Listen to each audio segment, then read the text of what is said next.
So I'm Cynthia, and I'm the host of the reality series CPS the Horror Stories. I'm not an attorney or a social worker, but I'm a mom who had her two children kidnapped by CPS. After a couple years of fighting, I did get my kids back, but that does not mean that we don't still deal with the struggles and everything else that CPS causes because of the trauma, devastation, and corruption that they are. So, do you go by Elizabeth or? Elizabeth. Okay, Elizabeth, would you like to introduce yourself? Tell me where you're from, what state you're in, what you do for work, how many kids you have. So I'm Elizabeth Halley. I'm from Wichita, Kansas. I have three children. I've done advocacy work for children most of my adult life. I have an accounting degree and I also managed apartments for 10 years. So did construction 10 years, kind of a little bit of a jack of all trades per se. My biggest drive has been advocacy for children like Jessica's Law, raising money for them to get diplomas as adults or have assistance on medication. Like I go in January to Topeka, which is my state's capital, to address the time frame for therapy for victims because I can charge for a crime, but they only give you a 2-year window for compensation. Like that's my next adventure is in January. I've been known since the crime occurred in 95 is when the crime occurred, but I was trafficked from birth to 13. And he was a very known offender because he took videos and photos, and it was very well put on the television. So my name's kind of been a known name. And when they let me out of the system finally, I was told basically I wouldn't amount to anything. So it pushed me very hard to change laws, to make it to where we understood where they were. Like the Jessica's Law was a big thing for me. So it just kind of pushed me harder to be a better person because I didn't like the label of what they said I would be because of my past. Wow. And don't you love how people Here just. I am sitting here thinking, how did this happen to me, right?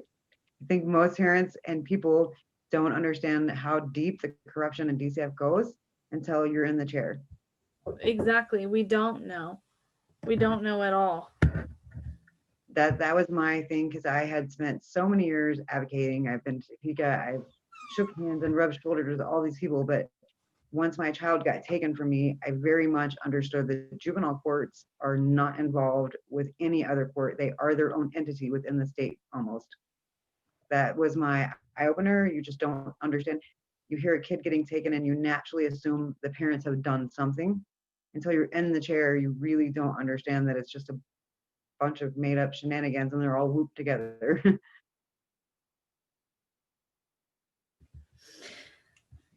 Yeah, it's crazy. It is crazy. So you said that you had CPS involved in your life as a child as well. I did. Okay. Um, can we start there? They got involved. My birth mother abandoned me in 1994. The case came out in 1995. The offender got charged. Um, and the next person was in line was going to be her husband. And that's the way the other guy had more openly, he was more of a bigger charge. They then allowed me to stay living at home with the offender while I prosecuted the other guy on 22 charges. So when it come time to prosecute my mother's husband, they packed town and ran and put me in a psych ward. So I got put into which is Prairie View Mental Health Facility, and they left.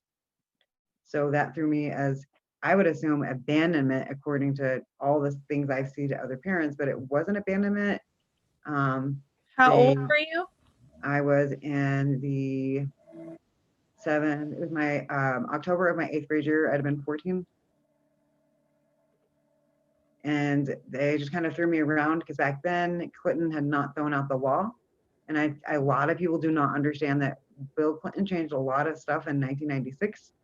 So my insurance is very valid to them. They made more money off of me being in a psych ward for insurance purposes than they did me being a foster care kid. So I stayed in an institution.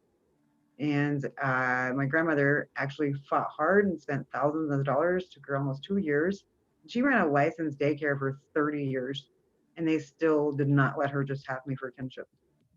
She was ended up getting granted guardianship by my birth mother 2.5 years after the fact that I was with her. It's really weird how she's my birth mother is still my birth mother, and I never got rights severed there.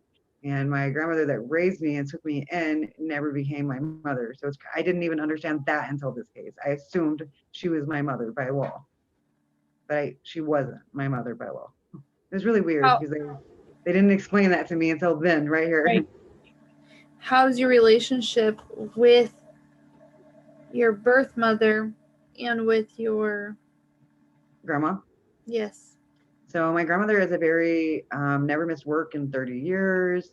I think without her, I don't know who I would be today. So I call her my mother. She got dementia and she passed away in 2018, and that's kind of where our family starts the ball rolling with DCF. My birth mother and I do not speak very rarely. She's still very addicted to drugs, very, very lost in a kind of a lost, wandering soul is what I would call her. So I mean, I've made peace with who she is and what's happened with me, but we're not close in any way. What drugs does she use, if you don't mind? She's heroin mixed with meth, and she's has two terminal diseases. So I don't know how she stays alive. She's had them for 3 years. It's because she's diabetic and she has an infection in her spine. Wow. And I think, lives on meth. That's in my opinion. I don't understand it. But she would have been eligible to adopt my kids because they did not give full adoption over to my grandmother, which just PTSD. I don't understand the logic. How can somebody abandon? And they kidnapped my two stepsisters as well. So this offender gets to walk free. I pled the fifth. They Who gets kidnapped to walk free? my stepfather, because my stepfather was also turned in at the same time. He was actually turned in before my my uncle, the first offender, was my stepdad. And after that, like Charlie came way later. They heard the cases backwards because one was very newsworthy, one was just a regular molestation. So they let me live with him. And when Charlie got sentenced in July, they were going to start moving forward with prosecuting my stepdad. My mother checked me into an institution and said I was bulimic. I weighed 300 pounds and just was gone. They kidnapped my two little sisters and they lived in a tiny camper for 2.5 years and no consequences whatsoever from the state of Kansas. It's hard for me to wrap my mind around that when I look at that compared to my case, if that makes sense. Yeah. Can we? Okay. So, my gosh. I want to separate it and break it down. Um, where do you, where do you want to start? I think that this, to me in general, I think that because my name got known and I've been a known advocate and I've known protested, it made me a target for DCF and I didn't realize it. And Yep. it's still that you're kind of shamed by them just not knowing it. I think that it's not fair that they use my childhood past against me, because Right. it's been the drive of this whole thing has been my childhood past, which was 1995. We're way beyond 1995. I've never been in any kind of trouble or anything.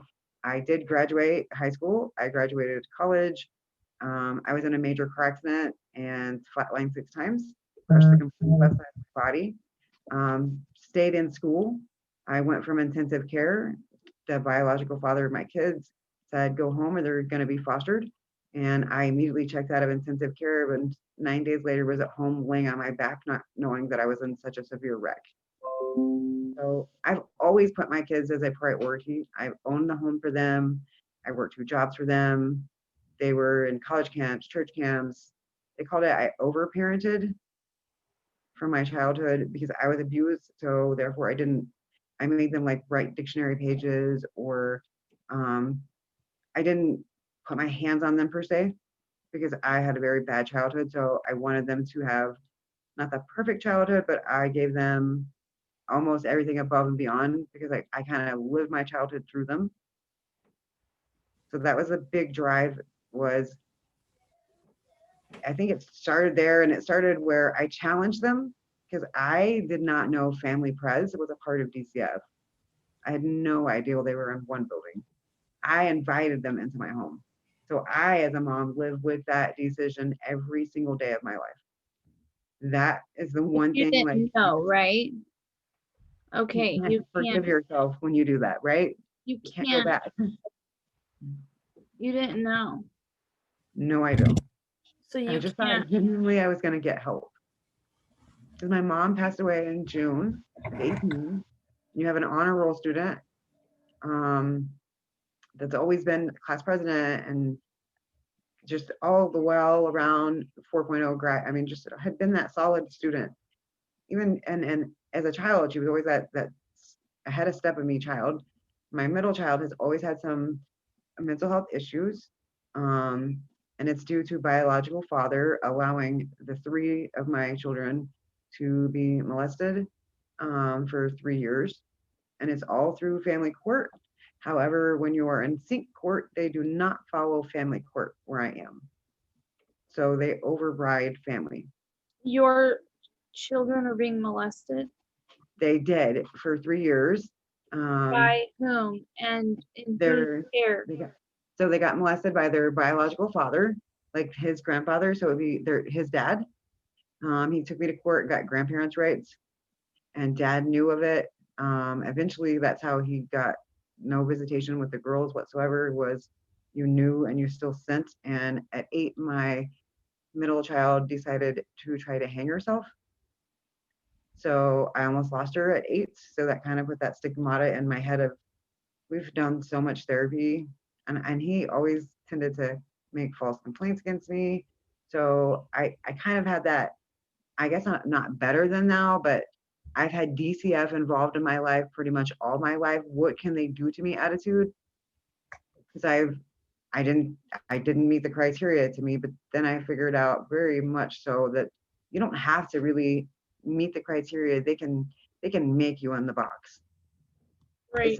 It's not an income thing. It's not a if they want it, if they want you or they're out after you, they will find a reason. Yeah, The they minute I flipped up and I asked for family pres, they had their reason. They've been to like all of my life because of my child has tried to commit suicide 5 times. So every time that happens, a report's made. And then my kid's dad's very think well. child. She's attempted to take her life 5 times. So that's a report. And I've taken her to a calm care. I can't count how many times because she just has a really bad attitude. And when my mom passed, she had dementia. So I don't know any dementia is a very debilitating disease and it's hard to watch. And I was one of the overbearing people that she was staying with me. So I didn't let her go into a home. So she was with us, and it's just been us girls all my life. I didn't date a lot of people. I just after what happened with grandpa, all that stigmata of men just was too much for me. Um, and when she passed, that's kind of when my family took a turn because we all grieved differently. So I do start family therapy, and they're starting to JIP school. And my honor roll student kind of threw me because they had both been like second in state in wrestling and class presidents, NAL championships. I'm like, what's going on? When I went up to the school, When you were a child, were you molested or I was, my birth mother sold me around 3 months sold? mhm, to a gentleman that's somewhat through our family, but there's not really relation. Can you And explain that? I'm sorry.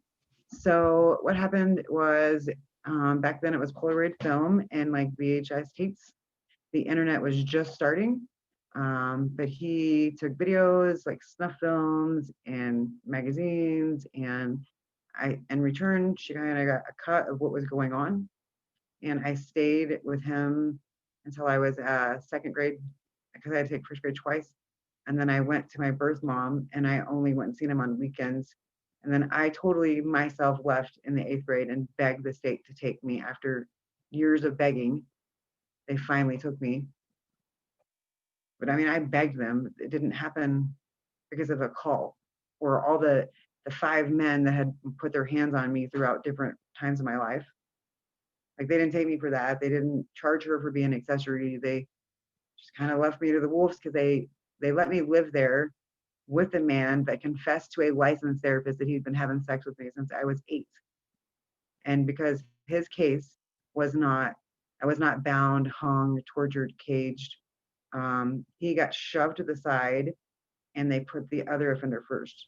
And that was really hard on me as a person to even, I still haven't, I'm almost 40 and I don't get it. How did I Who get a was stay he? there? A Um, family he was member? like a family, it was an older gentleman in our family that just kind of helped out a lot. Like I don't really know how to describe it. I called him my uncle. It's like everybody has different terms for him. He was just a predator, like a he went to work every day. He seemed like he couldn't have kids. He had a big farm. So he looked and appeared as if he was just couldn't have kids and wanted to help type person. But my mother was before me. Like she had stayed with him before I had. So he'd been around. She knew what he was like. Right. So that's where everything kind of just, and I'm very open. So I've helped change laws. I openly have spoken publicly and raised a nonprofit organization here. It's called HopeNet. It's a therapy place.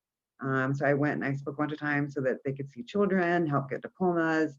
I mean, my stories openly shared. I've got a YouTube video. If you put Elizabeth Talley, Wichita, Kansas, it'll pop up my YouTube video. And so, yeah, it shows me.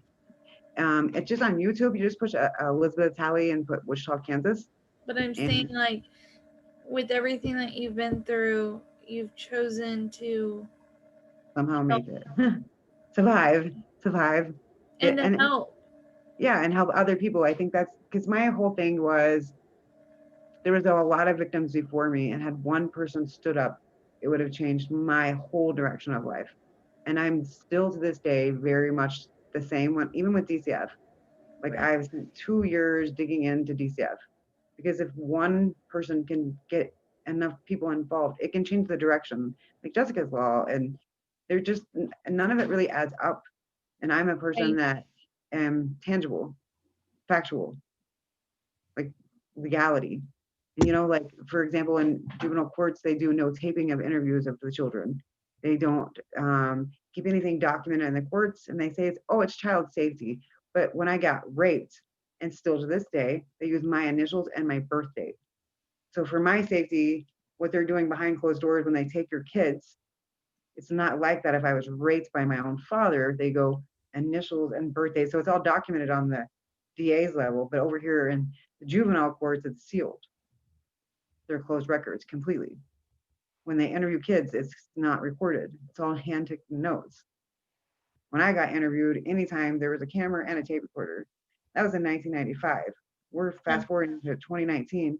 These workers do not Nothing. record the kids. They don't, it's just handwritten notes. You Yep. can't take your phones in the building. You can't, it's hand, even if you ask for what happened in court that day, can I get like a minute? They won't give it to you. No. So, I mean, that was like a big, wait a minute. And I think that and seeing how much hard work, and I remember her saying it to me a lot, but I don't think I got it until I was the other end where I'm struggling to get my kid back because she didn't understand. I've licensed daycare for 30 years. Why can't I get you home? And I just went with the going around like I'm in institutions. I didn't really understand, but I get it completely now. Right. Back then I didn't get it. Now 100% Yeah. it's like a pyramid scheme in my personal opinion. I think that in 1996 when Bill Clinton passed that law, it is now a pyramid scheme. Mental health went away, drug treatments for children went away, That and he makes gave sense. the incentives to DCF and the government to step in without nothing. So now you don't have to mandatorily report who you are. Okay, so how do we know it's not DCF that's reporting us? You got a family member that you could have been indebted with, and they've got a friend that's a worker. You don't know who's calling in against you to even and they all work under the same branch. So the case managers, the family press, which is they're there to interview you to keep the kids in the home. They work directly with the case managers that remove the kids. And then underneath them is the aftercare workers, all supervised by the same director in the same building. That's kind of an odd thing. And where I'm at, I have been fighting so much because we have, they're called St. Francis Ministries, and they actually do, I wrote it down, but it's like 10 cities, but it's a faith-based group. That's what I don't understand. And I've been fighting faith-based. I do taxes. So I've done taxes since I was 21. I have a business degree. But if we have, they do 10 states. In the bigger cities, they have what's called satellite offices. So that means there's not an office. That just means they have like an on-call system, and that's like Chicago, Washington. They're also in Central America, and it's an Episcopalian church that started in 1945. So here we have a church running a nonprofit organization. They run it under a 501c3, which is how you would file a tax exempt nonprofit business. But 100% of it violates what they do. Like they own private schools, they own oil, they own farms. The person that donates big to the church, their last names connect back to the UA facility where they send you, and they have so many fake UAs and hair follicles. I have dug down deep enough, and I have the owner, the main business owner to their Kelly Compliance is who they use. A, threatening to arrest me, okay, because I'm asking questions. B, directly admitting that he knows that something is being altered because at the same place, same day, you go and you get your hair cut and you get a UA. And a lot of attorneys Crazy. advise you, huh? That's I'm just amazed that this is crazy. Yeah, because like the dots, it's crazy when you connect back because they'll advise you, this is what happens. You don't know your rights. Right. So I brought Sorry. family friends in, and they started in November. And I brought them in because I found alcohol and pot. I went to school and I just cried. My mom has just died. They're honor roll students. They're in state wrestling. Like this is scholarships, and one had already gotten scholarships, and the second one was working. And that's when they suggested family pres.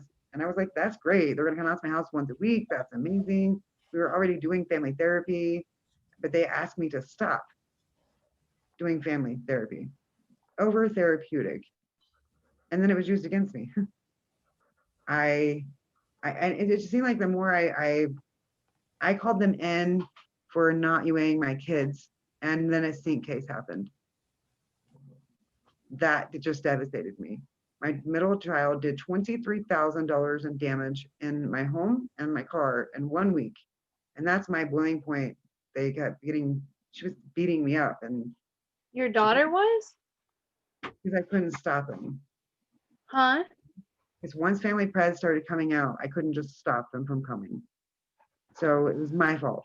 Anytime they came out, it was my fault. So and my youngest kid, she got put hands on both of us and was breaking our stuff and slashing my tires. And she killed my dog on Christmas Eve that was 14. And they just, oh, you can fix the window. And they kept lying to my two girls, which made it worse on me because they said, you don't have to come home after school. But they do, because we are in Wichita, Kansas. We are the sex capsule of the world when it comes to trafficking. And I've been an advocate, so I know numbers. You don't get me. If they don't come home until curfew, they could be in Texas right then. So we have rules. We've always had these rules. Don't change them. You know, my rule was you don't go to work, you go to school, and you graduate. I'm the one that works and I keep the bills paid. And as long as you've got $300 shoes, you're content. And Right. she said, nope, she's getting a job. I said, but we're having drug issues right now. Back then I thought pot was a drug issue, but they just promised them an apartment, promised Who's them free they? college, family pres. They kept telling them, oh, you could have pornography on your phone as long as it's not sent. I'm having an anxiety attack because that's not my phone. That's not, and it ended up being a grown adult male of one of their friends that had gave the phone. They said that she could have pornography on as long as not sent. I did a fourth round, but they finally were going to do 90-day commitment on my middle child. They took that away from her. It took me 8 years, 5 suicide attempts. and they took it away. Took what And away? where they were going to hospitalize her for 90 days to see like the chemical imbalance, because she has parental detachment, and then she has the compulsive disorder where she just reacts and then doesn't understand actions. And they would not say if she was bipolar or had a split personality. That was the 90 days. But they took it away. They wouldn't allow her to do that in state's custody. Why? They said it was too traumatic, too big of a change, too fast. It took me 8 years, and they went through therapy. So they did 5 years of therapy, and then they did an additional 2 years of therapy. They've done group therapy. They've been side by side with me on working with HopeNet through all like the events and like the running and the raising money. And I mean, they've always been surrounded by, because I took Getting Ahead, and then I got to where I could teach it. And then I also followed it with a thing called Thrive or Circles, which is 2 mentors that you helped. And then I wanted to become one. So that was kind of my end game. But my kids had always been surrounded by people. So had they had issues and bruises or been beaten on, Bisquine, DCF coming out to my house all the time, and all the reports made against me and all the therapy, I thought I was safe. How could I but it's not how it works. Because in the sync case, they put 9 numbers that were not mine and said I was violent. So I wasn't violent. 9 of those numbers did not belong to me. They belonged to Dad.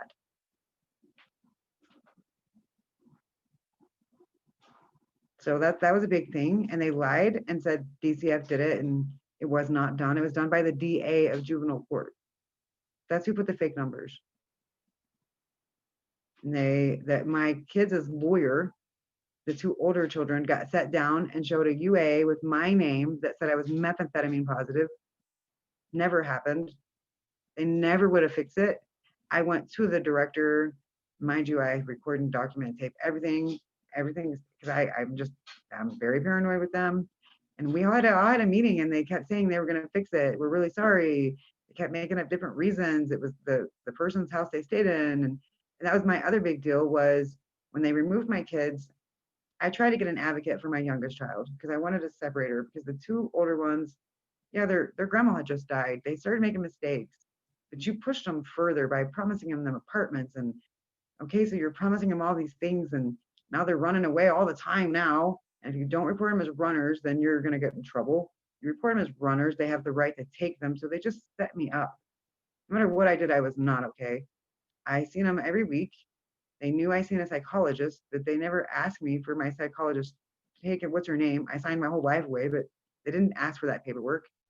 So yeah, I take medications that's been prescribed 11 years.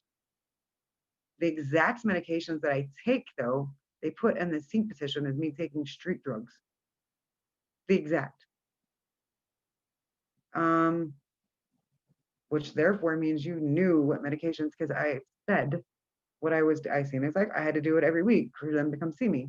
What was going on? What was my schedule? They lied and said I was gone for 30 days in Colorado twice. And the initial removal, and then the court date where they had promised me this time my kid would come home. She doesn't come home again. He directly says, after 3 different therapists and a psychology review, that I'm mentally ill.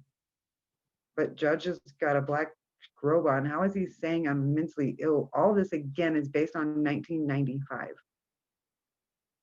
And I did not get, and again, I've not seen my middle child almost 2 years now. I don't get to communicate. I've given them family therapists. The caseworker lied, and I called her out on it, and it just made it harder for me to get my other kid home. They also are breaking the law when I don't think, I guess I really dive deep when I get done wrong. So a lot of workers foster kids, and they call it third-party sponsorship, but that doesn't happen. I wasn't aware of that. Yes, like right now, my aftercare worker she's got 7 foster care kids. My kid was placed with one of their people, but then they go out and they check on their own. So you are going, wait a minute, now herein lies as a buddy system where I work for the same company that I'm fostering these said kids for. And they call it a third party sponsor, which means the children's home or another entity is to oversight or oversee. But in my case, it's not happened. They've been the one that checks in or oversights or oversees. When, like, for example, they ran backgrounds, my background comes back completely different than the other people that got ran, but they're ran by different people. As far as placement, they placed my 2 and out of 3 for kinship, claiming kinship, and it was not kinship. It was just a big predator that they put him with that had felonies, had been in prison 5 years. They kind of sent him on a spiral, is the best way to describe what St. Francis did to our family. They refused to prosecute one of the gentlemen that I had filed a protection from sex trafficking against. They sent my youngest child to a pray away gay camp, and I begged and begged the foster dad, we are Baptists, please do not send her there. And we did have journals, so I have notes where she tries to write to me, and they started ripping the pages out. They lied about me on drugs. They lied to me and told me to try to separate the case. When I did that, they then in turn told my other 2 children that I just didn't want them, I hated them. Not that I was begging for family therapy, not that I completed all classes. And then you get to the middle of it and you're like, oh, everything's come back unsubstantiated. All 19 things they've said have all been found fake. Now my kid comes home. No, that doesn't work either. So, I mean, everything kind of happens at their discretion, and each worker can change their own things. And now it's gotten so bad where I'm at, the St. Francis workers can now change and override family law. So, for example, my kid's biological father has lost visitation to my children due to him being aware of abuse. He now lives in a private town owned by dad next door, their neighbors. He can be forced visits with my daughter because they override family. So, I mean, this whole thing has just been a gigantic mess. And I don't understand how a church from 1945 has gotten so large that it has over 31,000 children. And What they, state is this again? well, they have Kansas, Nebraska, Oklahoma, Texas, Mississippi, Kentucky, Illinois, and then Washington, D.C. And then they also have Central America. They have 5 places. It's Honduras, El Salvador. I'd have to look more. It's Honduras, El Salvador, but they also are in Central America as well. So they're not just in our country, they're in Central America. And it's an Episcopalian church that runs it. So it's a faith-based foster. And then when you ask them, they say they're a state privatized child welfare system. So it's really weird. And if you call our churches that are Episcopalian, they'll say, I have no idea what you're talking about. And I keep asking again and again, how I thought church and state were separate. So how are we using this humongous entity? And then they're like Catholic or Mormon, they're non-reporting abusers. They abuse, if there's so many of them online that are priests in diocesan, where they travel back and forth from here to Central America. They get found guilty of molesting children, but their punishment is to pray, or I've seen one even get dropped down to counselors for teens. Drug and alcohol, teen counselors, and that's your punishment for trafficking a child or having pornography of a child on your phone. They don't report, they're not mandated. And they don't punish through the court systems. Typically it's done through the church. Because me and the church have done some, and when I called in and I pretended like I wanted to donate. They had me send my donation to a St. John's military school. Oh, wait, you guys own military schools too. But you're a nonprofit organization for fostering of children. Wow. And then my county, this has been a big deal for me, is if you don't have a bed, you don't go to school. So on any given day, Sedgwick County can have 12 to 1,600 children. We only have 700 beds available. Who doesn't go to school? There's been kids not going to school for 5 years. They remove a kid for not going to school, but legally don't have to send them to school. And I've argued that so many ways to, you got to go pass a law, Liz. You can't, it just doesn't happen. You can't make programs work. You can't make St. Francis agree to start this program. No, why are these kids not going to school for up to 5 years? That's a very long time if they take a kid, because we have no program set in place for children until middle school. So those years, if you have no bed, you go to no school. So I mean, Wow. that just blows me away. And then they don't do anything. For when my child got aged out, they tried to age her out as a minor because her birthday would have been 3 weeks later. And they were letting her go live with, and she did go live with, the gentleman that had a PFA for sex trafficking on her. How do you do that? How do you have a court hearing behind my back, no treatment help, nothing? They dropped 37 misdemeanors and 7 or 6 felonies against her. I had already called and begged them and begged them and been begging them, because she was cutting herself so much and so bad. The dentist had turned them in for not giving her like proper care on her teeth. And I mean, I've got the reports where they don't have enough evidence. She was sitting in a secure care facility. I had caught my case manager lying on a run report. And I immediately go to the downtown and I'm like, I need the report where my child ran away and it was on this date and time, and it doesn't match because she kept saying placement. Well, she said a few things where I knew where she took her straight to my birth mother's home, which I can understand as a child. If a grandparent passes away, you're going to find a grandparent. And that said grandparent started my child on a very bad addiction. So when I'm saying she's being cut, when I'm saying What she's got what was permanent the brain addiction? damage, she gave her first hot rail, so it would have been heroin and meth together. Oh my gosh, how old was she? 17, and she had been very much protected from the outside world and drugs because I ran away from anything to do with that because of my upbringing. So I always told her we have an addictive personality, but I never explained to her that one time could ruin your life. And this whole time, I'm feeling the remorse of all I had to do was not invite family pets. And we have ate dinner as a family all our lives. So I might have worked 60 hours a week and gone to school, but we were eating dinner every night. It was, how was your day? What made it good? What made it bad? I Right. mean, I textbooked it as far as a parent. I think back over and again, we did it. We've been to the ocean, we've been to mountains, we've done it all. So it wasn't for lack of parenting or moving around or not having a routine or not church camps, college camps. None of that was an issue.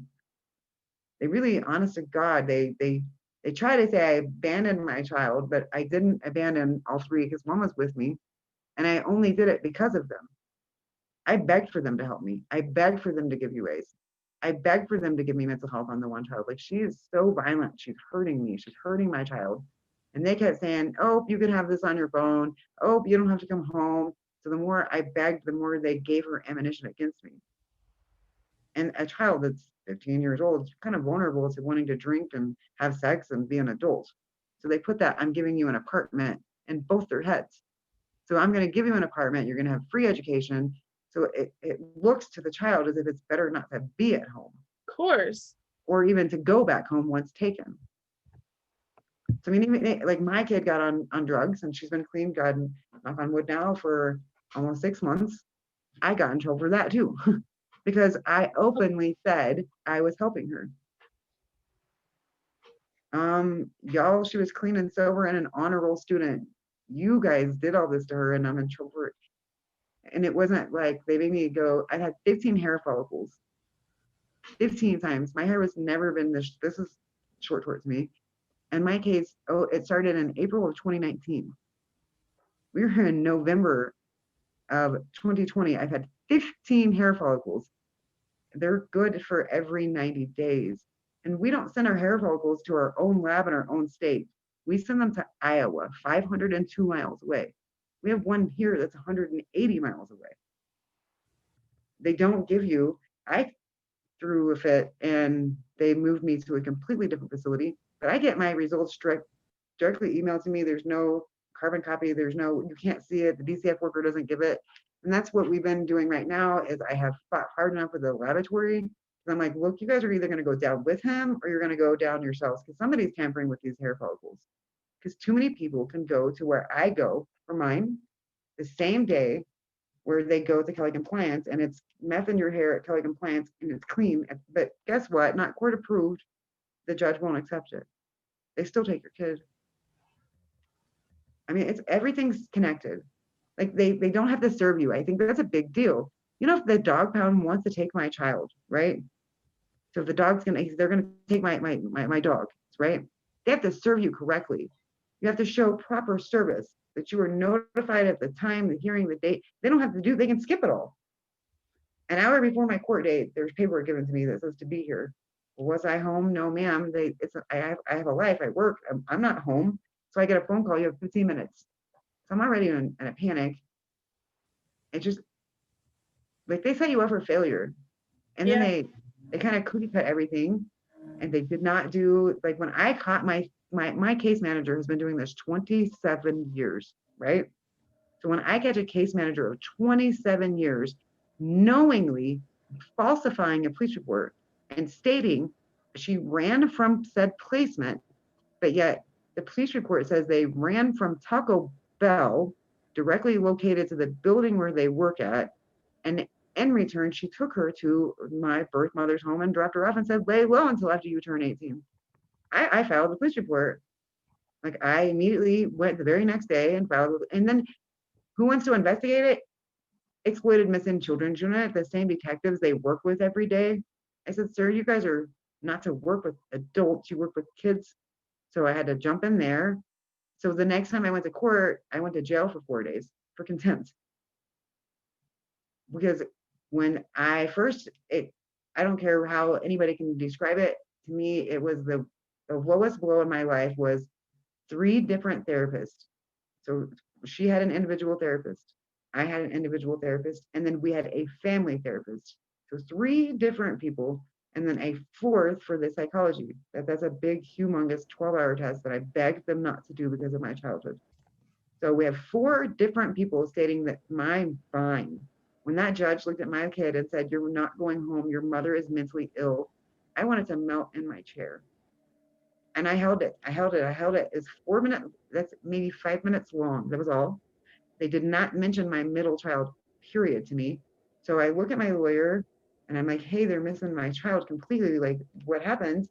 And what is the next court date? I'm just trying to catch her. And she just shrugs her shoulders. When I say, Your Honor, you missed my child. And what is the next court date? For each question, I got 48 hours and directly thrown in jail. Right in front of my kid. I took off my jewelry and handed it to her and just didn't cry because I didn't want to, they say you're emotional, anything is you can do. So I just handed her my rings, put my hands behind my back, and I went and spent, that's my jailbird time, because that to me was a big deal. I've never been confined because of my childhood. I don't like to be confined because I was caged as a child. And when they did that, again, they realized and they reached out to my therapist. And it was my family pres worker that did it. So it's not now my case manager or my workers that we're with now. It's my family pres worker from April of 2019. In January of 2020 is reaching out to my therapist saying, again, did you know she was gone for 30 days in Colorado and just abandoned these kids to go get high and smoke weed? And my therapist already been through the work with me. So she's seen like, I had a job. I'm a tax preparer. I see a knee specialist. Do I go to Colorado? Yes. They knew I was going. They didn't say I was gone unless I do it every year on my birthday. I go somewhere special. Yeah. So I had permission to go. They didn't warn me like, hey, if it's legal there and it's not here, you're going to get your kids taken. So that was one thing I did make a mistake on. I openly admitted it though. I openly said I was in Colorado for my birthday.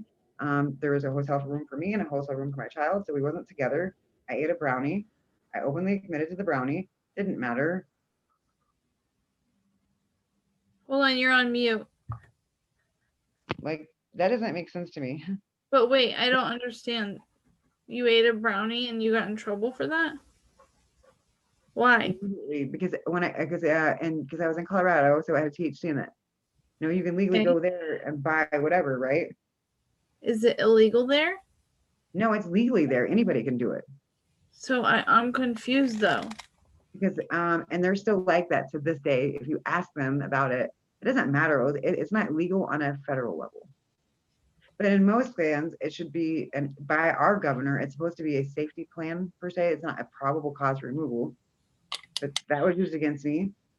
So I mean, it's just kind of like everything and any little thing. And I was open, like I'm going to Colorado. So had you said to me, do not partake in anything, because what's the difference between drinking a beer here or a beer at a bar in Colorado? If it's legal there and I'm walking by a cop on my birthday, happy birthday, and I come back here, and the same thing I've been telling everybody, the farmer's bill messes up everybody.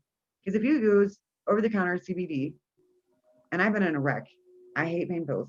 But you put it on your leg every day and it's 3%, you're gonna pop hot. And they can't tell if you smoked weed every day of your life and you're blunting it out, or are you using CBD at 3% that's built up in your system? So now federally, something's got to give, because that's bought all over. The farmer's bill was just passed this year. So you can buy CBD all across the United States with 3 to 5% THC in it legally. So you use that every day on your muscles, on like where my breath at. It builds up in your system and you're popping dirty. They can't distinguish how you used it. So I mean, it doesn't even matter even if I went to Colorado, which back then I did go to Colorado and I could prove it, and that farmer's bill had not gone into effect. But when that went into effect, that's all I kept thinking is that builds in your system.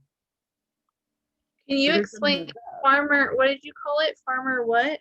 They passed the farmer's bill in 2020. So what that means is the federal government stepped in and said, we are acknowledging CBD and it can be used with 3 to 5% THC. So you go buy it, you can vape it, you can rub it in there, you can But smoke smoking it. weed is illegal? Where I'm at in Kansas, yes, completely, 100%. I'm in a pure white state, 100% illegal. But I can go to every state around me and it is. So I go, it's on my birthday to a legal state in 2019, and they knew about it. So boom, I openly said it was my birthday. I ate brownies.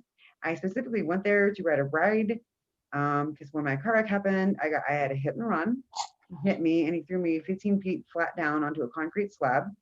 So my Toyota looked like nothing and it sat on top of me, and I flatlined the first time for nobody knows how many minutes, and then 5 more times. So stairs was just traumatizing. Well, I've been through enough therapy to know if you reset your brain to the fall, you won't get scared. So I went and did a ride that dropped me 150 miles an hour, over 200 feet, and then I free swung for over a 1,200-foot canyon. So yeah, I ate a bunch of these little brownies to get these big cojones to get dropped like that, but I was legally able to eat the brownies. I wasn't illegal. But when I come back, yeah, when I come back to Kansas, they said because it was in my bloodstream, I was illegal. And then some of them swears up and down that it's not even, I can't even legally buy it there. And I'm like, but you guys need to learn your laws. And they keep, like, I just got through fighting them last month. And I'm pretty sure this is why they're trying to extend everything. But they keep reading and they did not know until last month. I kept it very quiet that my emails got sent to me on my UAs. So on the phone, she claimed she misspoke when she said methamphetamine positive, which pissed me off because I'm an advocate for kids. So I get a call, hey, we can't come see you today for your home visit. But by the way, we have a problem. You tested positive for methamphetamines. Excuse me? So we kind of argue about it, like, why would you call me if you're not even going to come? Are you trying to tell me to pack my kid and run? Had I been a meth addict? Because I think about just not just me, but other kids. And then have you used meth before? No, that's why this is what's really been bothering me is I've got a whole bunch of family in where I live, but they're all meth addicts, 3 generations of them. So I've worked my due diligently, and wasn't around us until my mother got dementia. Then they stepped in. So for a while, it was just us until dementia got her brain to where she didn't know what was going on around her. There are and I think they look at that. I think they look for, in the kinship placement thing, why don't they put kids with family? Why is it so hard for my aunt or my parent or my brothers? Like, why are kids not being put with family?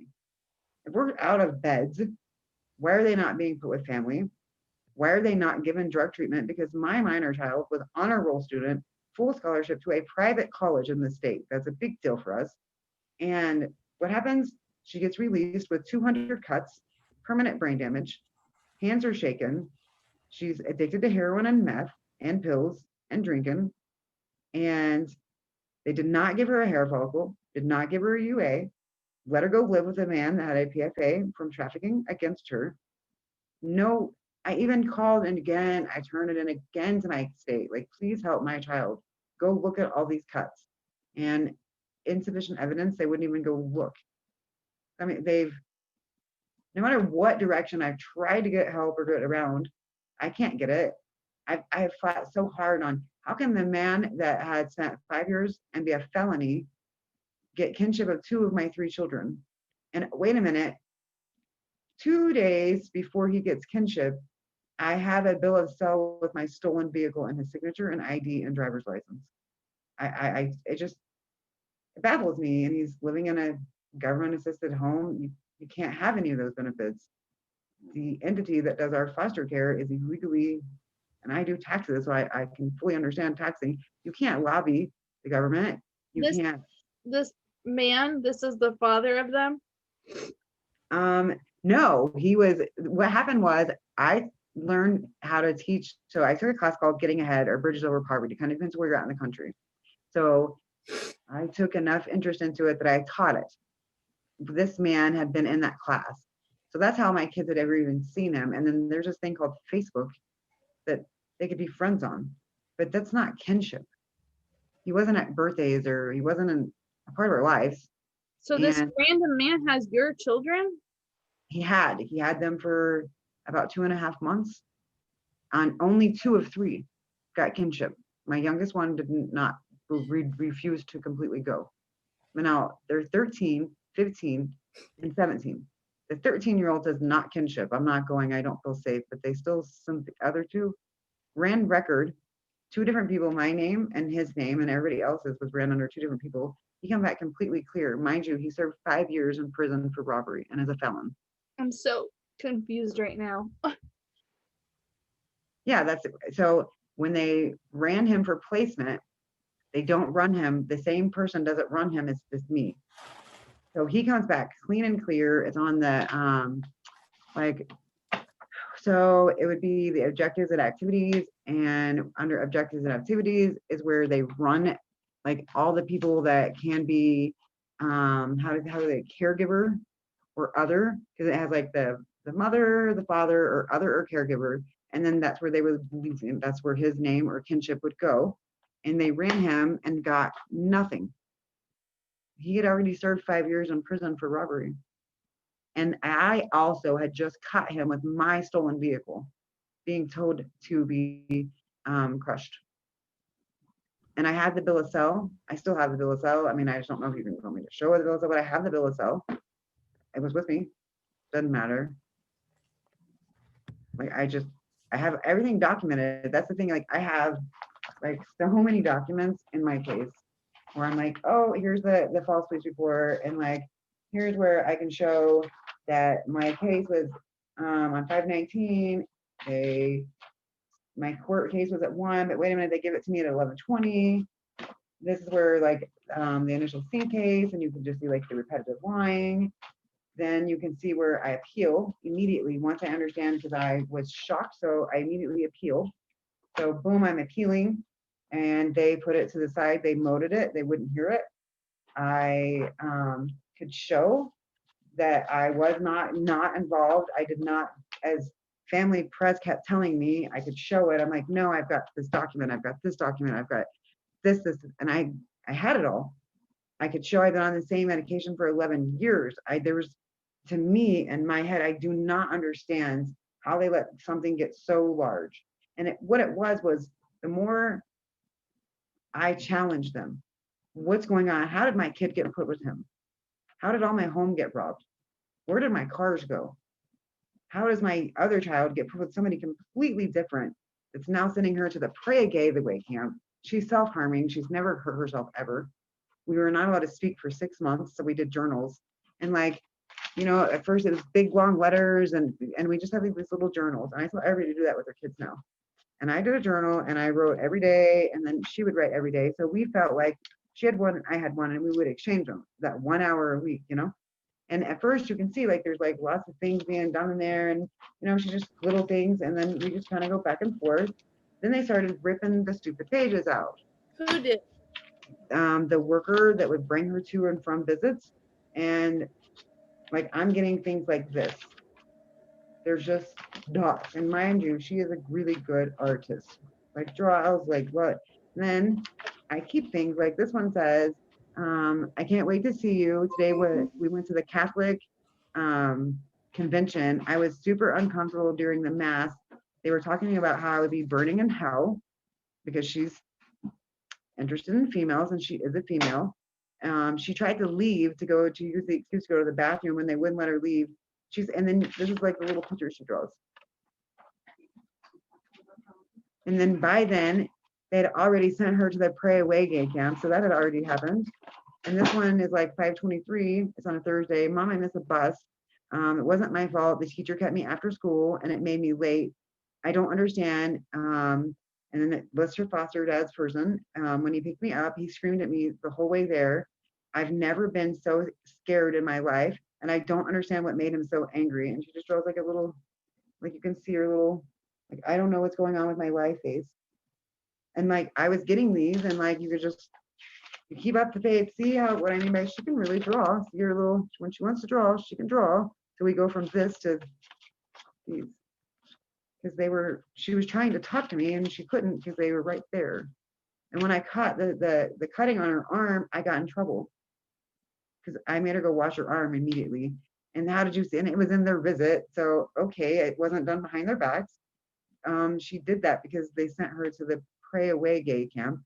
She should have never been told she was going to burn in hell. And then I'm openly begging them to move her out of this home, begging and begging. They just refused to do so until it was convenient for them. So she had to stay there. She stayed there from May, June, July, 4 months. And then they finally said, well, hey, if we put her with her older sister, maybe she won't run so much. Mind you, they don't never have her reported as running. That's why she never got picked up. They don't report your kid as a runner. They get paid. They charge them with an offense. They go to jail. They lose funding. That's why she got 36 misdemeanors and 7 felonies dropped because they don't want to move them systems. They don't want to stay. They don't want to. And that's the other thing. If you look into the St. Francis Ministries, they have a 40% turnover of staff every 90 days.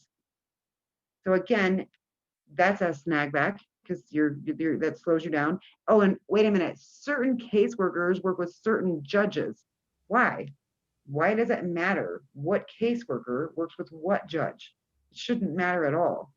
And why would it not be a big deal to the director of this company when a 27-year veteran of doing this with children makes a fake report run and drops off a child at a known house that she's already tested positive for methamphetamines?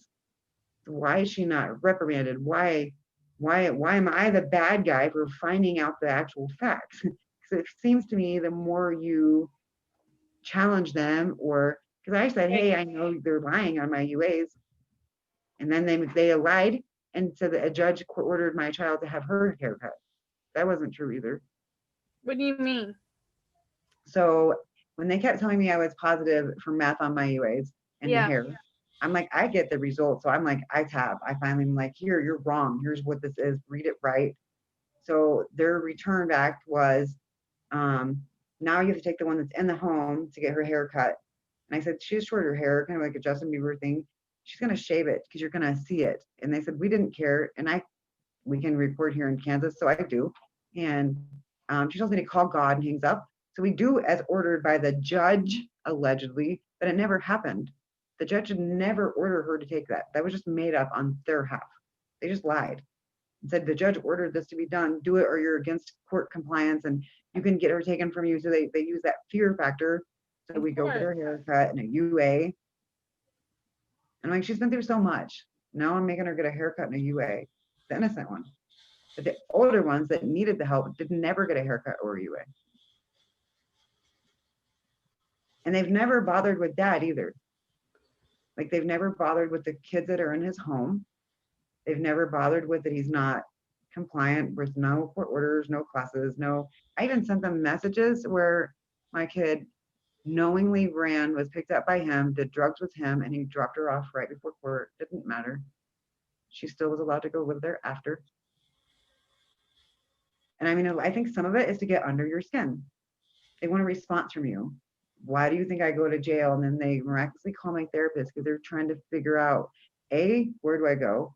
B, if they can break our connection, then the one person I trust isn't that was my trust. That was my little journal. Like, please help me. I don't understand. Well, if they put a bad image in her brain or me just not trusting her, there's another source taken away from me. So when they came at me every which direction you can imagine, to the point my insurance stepped in because they were trying to do a neurological exam on my brain. My rec was in 2016. I've graduated college since then. Why are you trying to do that to my brain? So my insurance was like, we're stepping in. Like they just kept coming and Sounds going. like you've been nothing but harassed. Yeah, and this is what my therapist says, and so does the main director. They say it's because I do a lot of digging. Like, why is St. Francis involved? I mean, St. Francis is involved, but this is their whole. It's a faith-based organization. That's a big deal for me because church and state do not mix, and they label themselves as a private entity that is a social. So that doesn't sound correct either. And then when you mix the two together, now you've got a church that's able to cover and bury. You've got judges that have been in the same seats, not accountable. I went to my governor, my attorney general, my local DA, all the way to my state capital. They can lie. They can lie in that seat petition and be known to have lied. You can't get out of it though. There's nobody above them.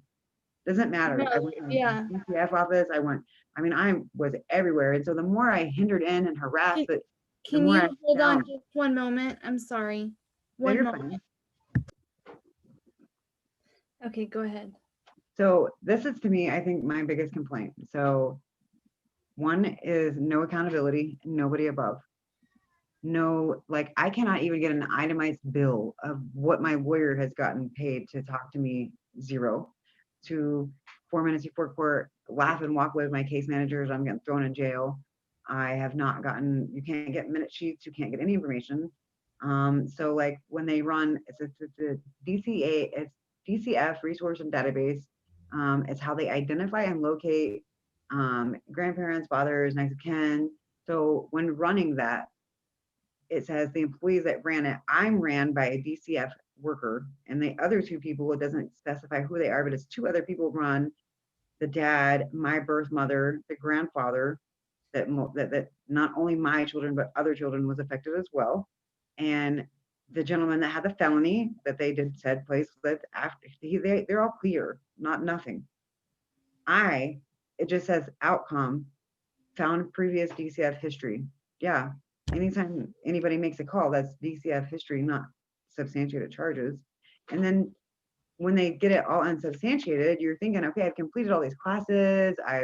Even though I just got my degree in business, I still had to go to a budgeting class, but okay, I've jumped through all these hoops and everything's unsubstantiated. Why is my kid still not overnight visits? Or what do you do to correct something when the people above you can manipulate, move, lie, do? Why is my hair getting cut 15 times? Why does it get sent 500 miles away when we have a lab here? Who's falsifying the UA? And if you go to the employee of the UA, you go to the owner to that company and you directly say, we can show that something's being tampered with. And he says, you're not my client. It's DCF that I'm responsible for. So I understand, however, I'm not paid by you. And you go to the state and you present this to the state, this is what's happening, and they shoo you. How do you, it's a bigger entity than we are. And I just do not get how this church organization from 1945 is now such a large entity. I mean, that's a lot, from the bottom of Texas all the way up past Nebraska. That's one chunk. And then they have other, like they're Mississippi, that Kansas, Kentucky, they're that's a big chunk in itself right there. If you look at the graphics of our, you know, and Yeah. then so, but it's an Episcopalian church. That's who St. Francis Ministries is. And wait a minute, the hub is in Salina, Kansas. Wait a minute, Wichita, Kansas is the top sex trafficking of the world. The hub is about 2 hours from here. The top 5 sex trafficked children are in the custody of the state in some form. They're a foster kid. They are in an individual like independent living homes. They're in a group home. So they're the top 5 nationwide kids are awarded to the state. The hub of them are within 2 hours of the middle of the United States, because Wichita, Kansas is pretty much center of the United States. So then you really start digging deep as a person that's been trafficked. You start questioning lots of things, and you start questioning, and it's, you call the business office in Salina, and you want to do a donation, and they tell you to send it to a St. John's military school, and you're like, that's got nothing to do with, and their mission is to start every day and end each day with God. You look it up, and it's a faith-based adoption agency. These are our foster care people. This is not, there should be no way a church should be that big of an entity that's got to do with foster care. And at the same time, they've got their hand in so many, their donors, like that Match and Please, because you can go right on to their little website. They're almost, I would say, at least 4 out of 10 are pharmaceutical companies. So now we have all these drugged foster kids on new drugs. Well, yeah, all their big donors and 5 Fortune 100 companies are pharmaceutical. There's like an intertwining that's just an unrecognizable. And if I'm just a normal person that's trying to get to the bottom of how this happened to my family, that's me. How did this happen to me? I worked so hard to not feel as though I was my birth mother. How do they have me feeling like I am my birth mother? Because I failed. When I said, yes, I'll take them for them to come in. Yes, I want family pres. That's no different than her saying, here, you can have her, Mr. Anderson, because it destroyed my childhood. They destroyed my kids' future. So it's just vice versa. And that has been the biggest struggle mentally for me as a human being. I have worked so hard to overcome a childhood of such velocity, of trafficking, of snuff films and videos and tapes and pictures. And then I had to spend hours looking at it and watching it to prosecute him. And I've did hypnosis, and I've did all this individual therapy all on my own to cure myself, to graduate high school and to not be this person that they kept telling me I'd be, for them to turn around and use it. And I don't understand how in 2007, was there domestic violence? Yes. I left that day and took my kids to a shelter, but it's used against me in my sync motion as my kids are living in a violent situation. In 2007, ma'am, I left and went to a shelter. Why are we bringing this up? Because guess what that does encourage? Women that are in violent situations not to report it, because if it's going to be used against them so many years down the road, why would I would never have gone back and said it then. If I'd have known in 7 that, and that was March of 07, and here it is April of 2019. How many years later they're saying I'm in a violent situation from that police report? They didn't say she went on to move into a shelter. She went on to own a home, graduate high school, graduate college. They never ever point out nothing that the parents do right. No. In the court and to the children. Like, they're so mischievous when they're with those kids, like showing them that UA. Why does my kid's own CASA worker show them the UA and tell them I'm on meth? Why do the foster homes and the places they bounce them to not report all the cutting on my kid? Why didn't you get mental health treatment? How come the father is not held to the same standard as the mother? It just blows me away. So you have kids that are still genetically your kids that are under the age of 15 in your home. They're not all over you for running this kid. They're not all over you for doing drugs with this kid. They're not all over you for living for and on the same land and employed by the men that you know cause harm to these other kids of yours, though. We don't care about dad. And they keep saying that's not a big issue, but it isn't. How come I've done A, B, C, D, E, F, and G, and dad has not been reprimanded, and you're not at dad's house removing dad's kids?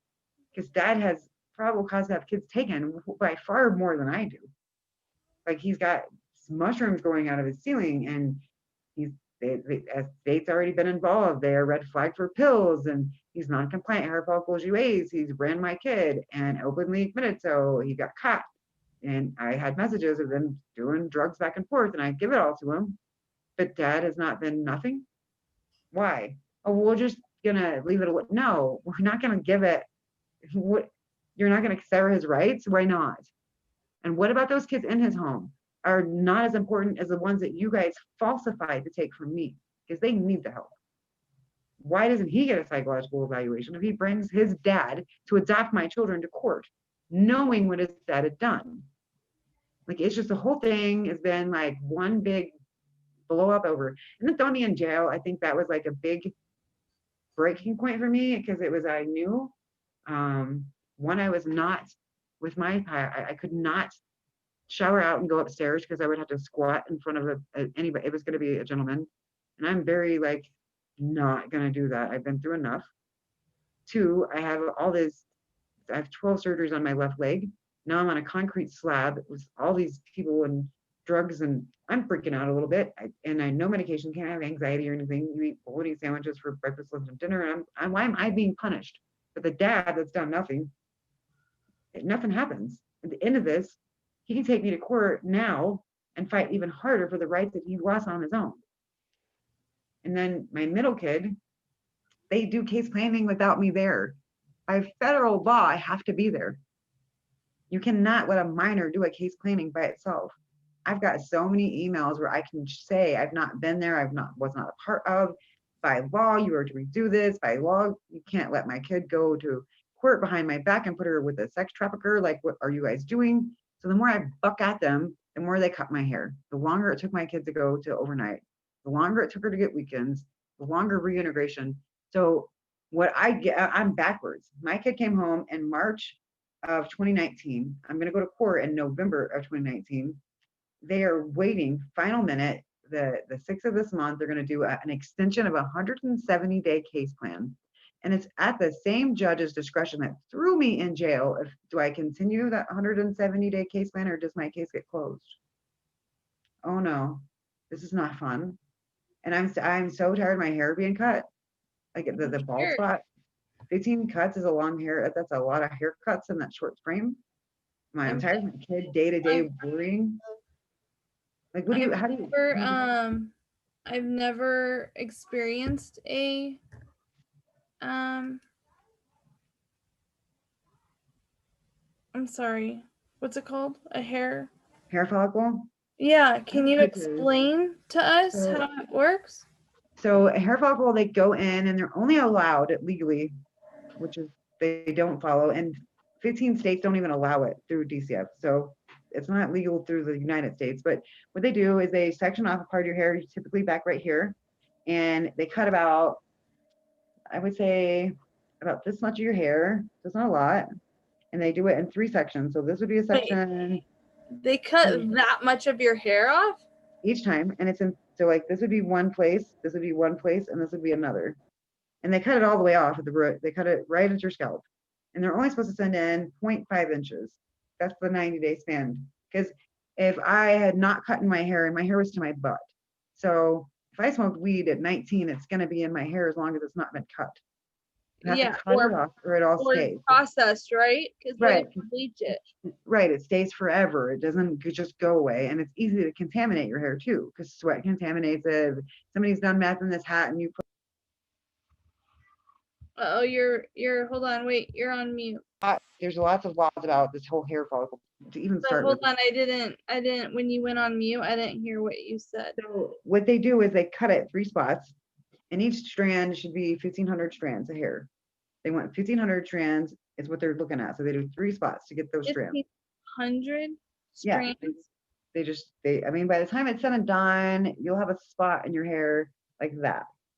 So what happened to me was my hair was to my butt, and I had a gigantic bald spot on the back of my head. So I had to cut it to here just so it looked not bald in the middle.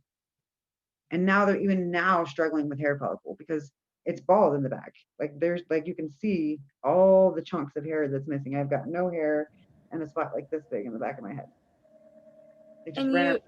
And you said something about a hat and if somebody used cross contamination. So Cross-contamination is super easy. So you sweat in a hat and you use meth, right? And Right. I'm a Goodwill shopper and I'm a bargainer. So I buy that hat. Now I go garden and I sweat in the same hat. Now it just absorbed into the root of my scalp. So it's going to grow into my hair and I'm going to get it snapped and then I'm going to be negative. And no, wait a minute, I'm positive because wait a minute, I put that hat on. I'm not worried, but I'm not. It's so easy to contaminate hair. It's so, and it's only really used to show chrono. Anybody can take a hair follicle and pass it if you don't do it daily. It is chronically for a chronic use only thing. If I smoke 2 joints a week, I'm not going to show it in my hair. If I smoke 2 joints every day, it's going to be in my hair. That's why you do urine because it shows it 30 days, and it's really weird. Like why they even cut hair here, and why is it sent so far away? Is my other big question. Why does DCF choose a lab not in our own state? Why are they working with a church that doesn't understand that they're working with them? Because the church does not acknowledge. When I've talked to a bunch of churches, they're like, we don't know. Oh, it's only the hub in Salina that will tell you. Because even the main big church in our capital was like, I don't understand what you're talking about. When I'm like, our St. Francis Ministries is ran by Episcopalian. You're the main one. We don't know. Oh, you don't know? So how does this work? So then I dig deeper and I find out that they're all over, but only maybe 10 to 12 will go throughout wherever. So there's not, why is the church then involved? Why is it their mission every day? They wake up and end each day with God. Hold on, church and state are separate. How do you get federal funding? You're a church organization. That's how it started. It started as a Episcopalian in 1945. Said, hey, these 5 or 6 kids, they were some youth, they needed somewhere to go, and he takes them in, and then from there, that was a good seed in 45. But now in 1996, Bill Clinton changes all the laws, gives the government more control than the parents and the people, and now it's a cash for kids system. In my state, when they take your kid just to remove it from my home per kid, it's almost $12,000 just to take it on a because the police have to be involved. You've got them. Each kid gets taken, so they got over $30,000 just to remove my children, just to start with. Wow. So I mean, when you look at funding, and I know numbers that's been beat into my head all my life is funding and saving and living and doing. That's a lot of money. Kansas in 2019, the Department of Family, Children and Services got $268.5 billion. Wow. How is that? And how is the same case manager, 27 years into this, able to take my kid to a dope house? I filed a police report against her. I've got all evidence. I'm sitting there with everybody and I'm begging for help. I've already caught her lying about not doing family therapy with us. I'm toe to toe with this lady, like on mommy bears, but I kept telling them, why is she not reprimanded? Why am I told if you do this, it'll cost you for your kid coming home?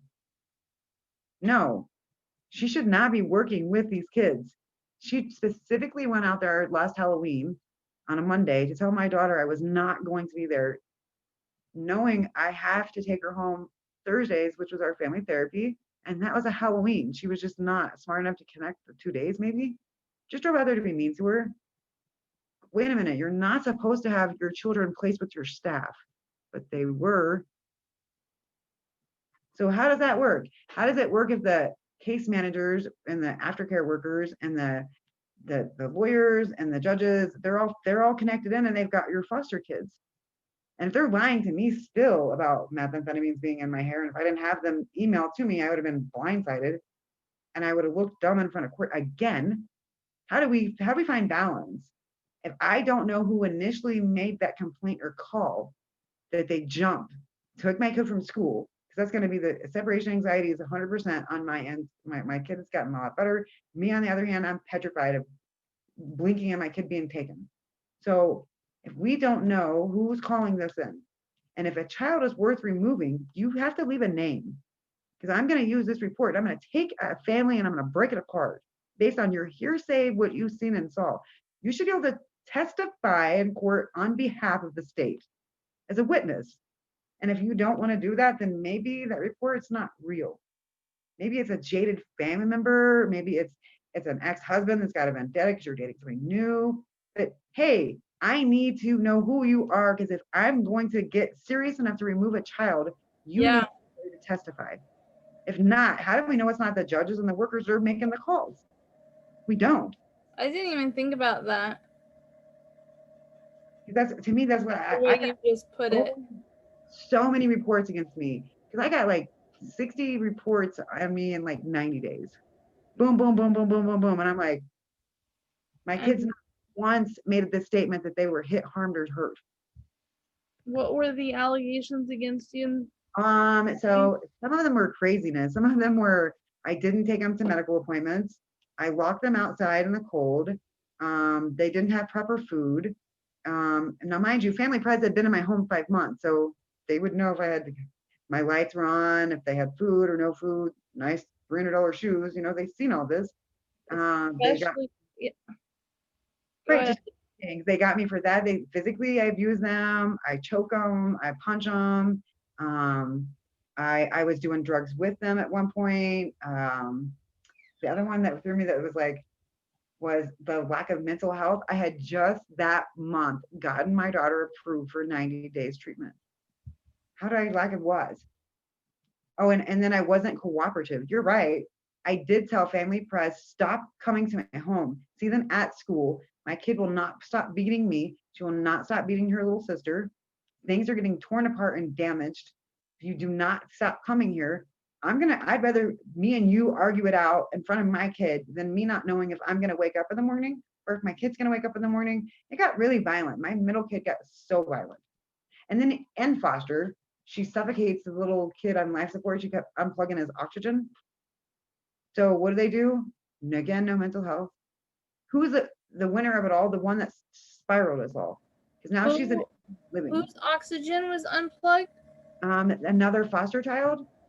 Like they were on full life support. I guess I'm almost for sure it's like a drowning. As long as you have a heartbeat in Kansas, they won't unplug you.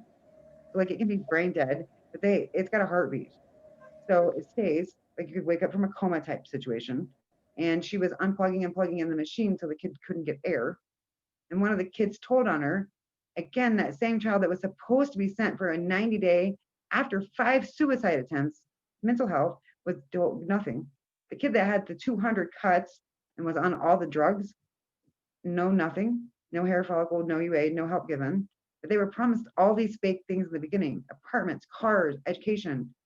They just made them trips to Disneyland. It was like they overrid my law. Like, hey, you come home after school and then you go somewhere. No, you come home at curfew. No, honey, if they come home at their age is 15 and their curfew's 9 and they get out at 3, do you know how much of a head start I have if they've been kidnapped? That's not how we work. It's our home. So we had like this big, and they put so much in their head. Emily had already, I guess I shouldn't say that, my child had already been violent. She had already been through a lot of mental health. We've already been through trying to make her non-aggressive toward me, because she bit and she hissed and she had threatened my life starting at 8. She's all 15 now. She's 25. I'm scared. My rec really disabled. I didn't want to hurt myself no more. I'm not okay physically anymore. So they're just feeding the beast basically. You can have pornography. We're gonna give you an apartment and we're gonna let you be having sex with all these guys and drinking, and we don't care because we're not giving you nothing. Your mom's begging for. I wanted mental health treatment. I wanted anger management. I wanted some kind of drug, something. The more they gave her, nope, we're not going to give your mom this. We're going to give you that. The more she turned on me, and then it started going to her little sister, and I got her sister, her little sister, a big brother, big sister. That's a national organization, Big Brother. So I get her a big sister. She got 2 times with the big sister before everything went boom, and they will not allow them to have big brother, big sister in the program. So they're not, she had to cut her out. And I'm like, everything else goes amok and she still can't keep her big sister. Like, that's not even connected to me. That was me getting my kid help. So, I mean, I Yeah, don't building understand. support. Yeah. And that's what I don't think should be. This is bottom line. If they're going to take a child, it should be as of, or in Kansas, we have a preponderance amount of evidence, which is equal to murder. That's the evidence they have to remove my kid. So that's Like they gotta have smoking gun, DNA, physical evidence, burden of the proof is there. We are not a hearsay type state. We are very strict because we're too many lawsuits have happened with our kids in foster. So we've done all these things as groups, as parents, and we've tried to help and do, but it's been turned against us. You protest them, they'll take your grandkids. You get too loud with them, they'll hold the vendetta, and you think you're fine because you've been loud, but you've done it all. You graduated school, Yeah. you owned your home. All you had to do was say yes to family press. That was it. My last family dinner, did I ever think it would be my last family dinner? No, not in a million years. I wasn't ready for it at all. Did I ever think that'd be the last time I physically got to see my kid in my own environment? Still to this day, I don't know why I've not been able to see my middle kid. Why? Her biological father got immediate visits. Her biological father and her can communicate by phone. When I've was begged she her taken? in April of 2019. And her biological dad that has never been there since 2007, and she was born in 3, so she was 4.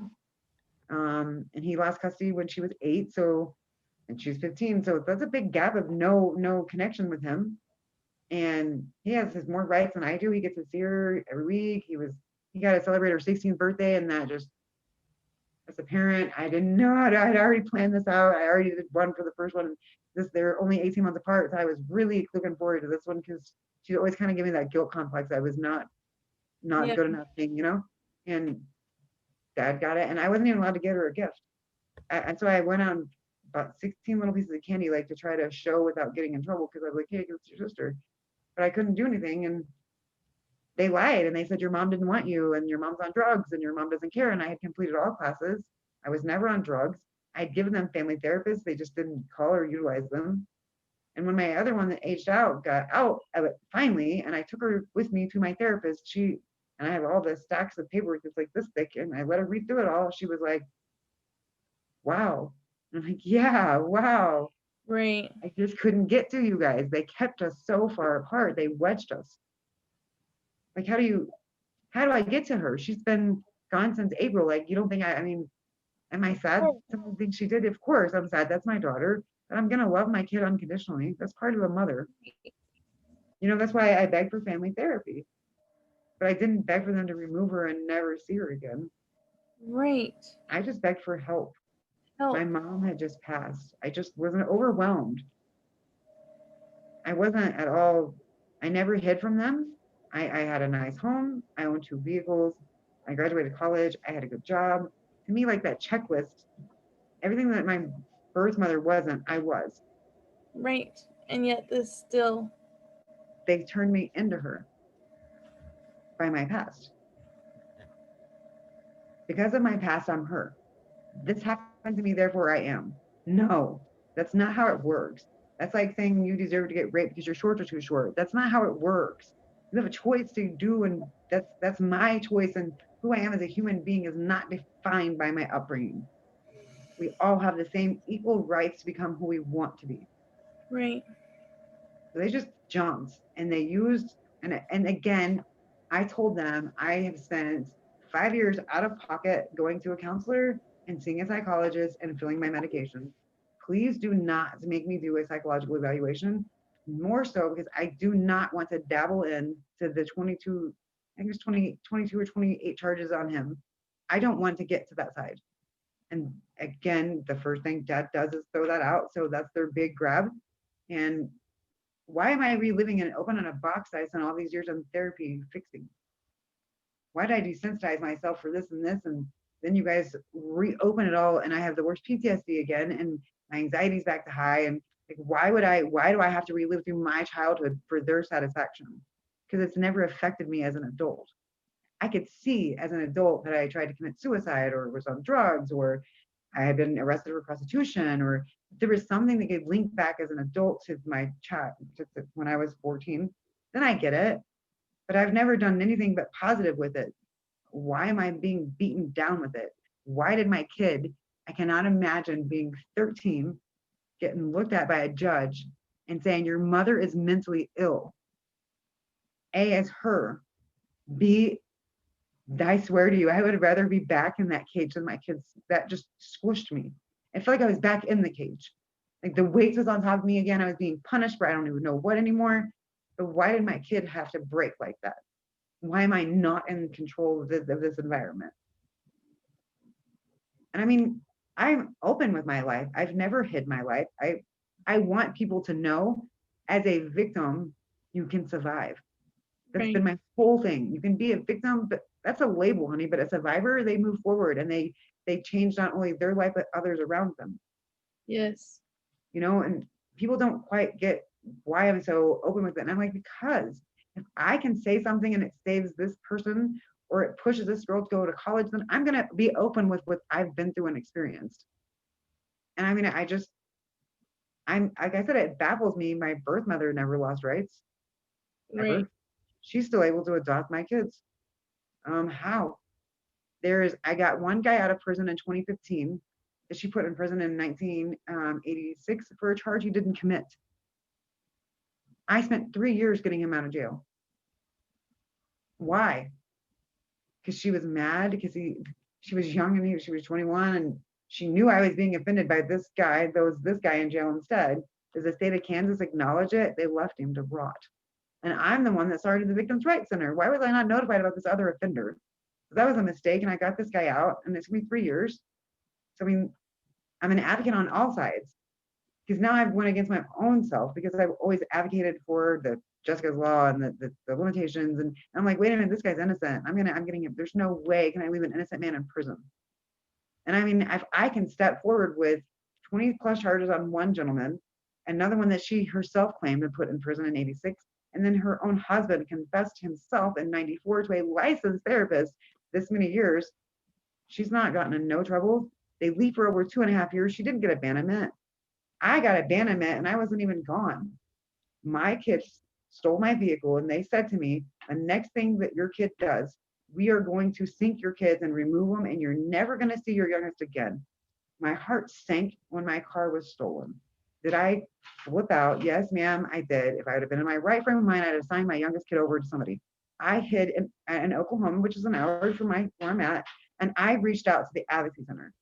Come back. And once they tell me my kids were arrested, it was safe to come back. The worker from St. Francis or from DCF, my DCF specialized something worker through DCF. She says that you're safe, you can bring Stormy back, right? So I do. And I immediately go to EMCU and I said, I need an advocate. It's April 1st. They're gonna have this Wednesday come to Jesus meeting about my kids, and I really need an advocate to talk to my child. And he said, nope. And I'm like, why am I getting a sergeant? Not this is exploited missing children. Why is this cop coming at me so hard? And he said, it's not gonna happen. It's not your way or the highway. And I'm recording, he's recording. They didn't even let me in the building. I was stuck in between two doors and they trespassed me for life. And they never gave my child an advocate. Because when I went to court, I still had her hidden. And they asked me where, and I was like, somewhere from here to there, but like, she should not be a part of this case. Please don't take my kid. She's not done nothing wrong. He said I had to surrender her or I would be thrown in jail. The children's home did not take her as ordered by the judge, so we had to send her to school and just know that was it. So I mean, it just, how do they have that much control? How do we know it's not them that's taking our kids?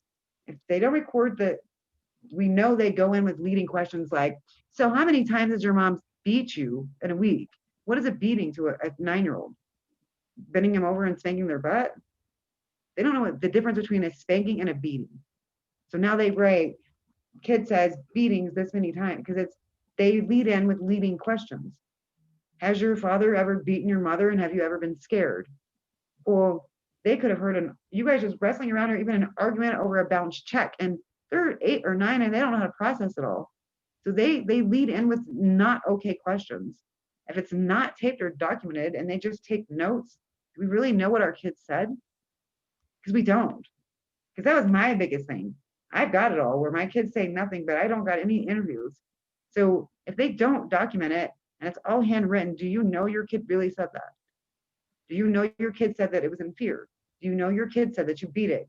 Do you know what caused them to think it? Was it how they said it? Was you don't have any of it. It's all notes that are written down by the workers. So there's no real evidence that your kid said things. It's hearsay again in court. Right. So how do you break a system that's so set up in a way that you can't really get around it? Because It's believe just me, so correct. I'm a problem solving. We'll stay awake and we'll research laws and I will research things because that's what I've done with my childhood. Is I can give a child or a youth a smile or a change of in a future of direction for every crime that was done against me throughout my childhood, then it didn't happen in vain. So I'm the same person now, except for it's foster children.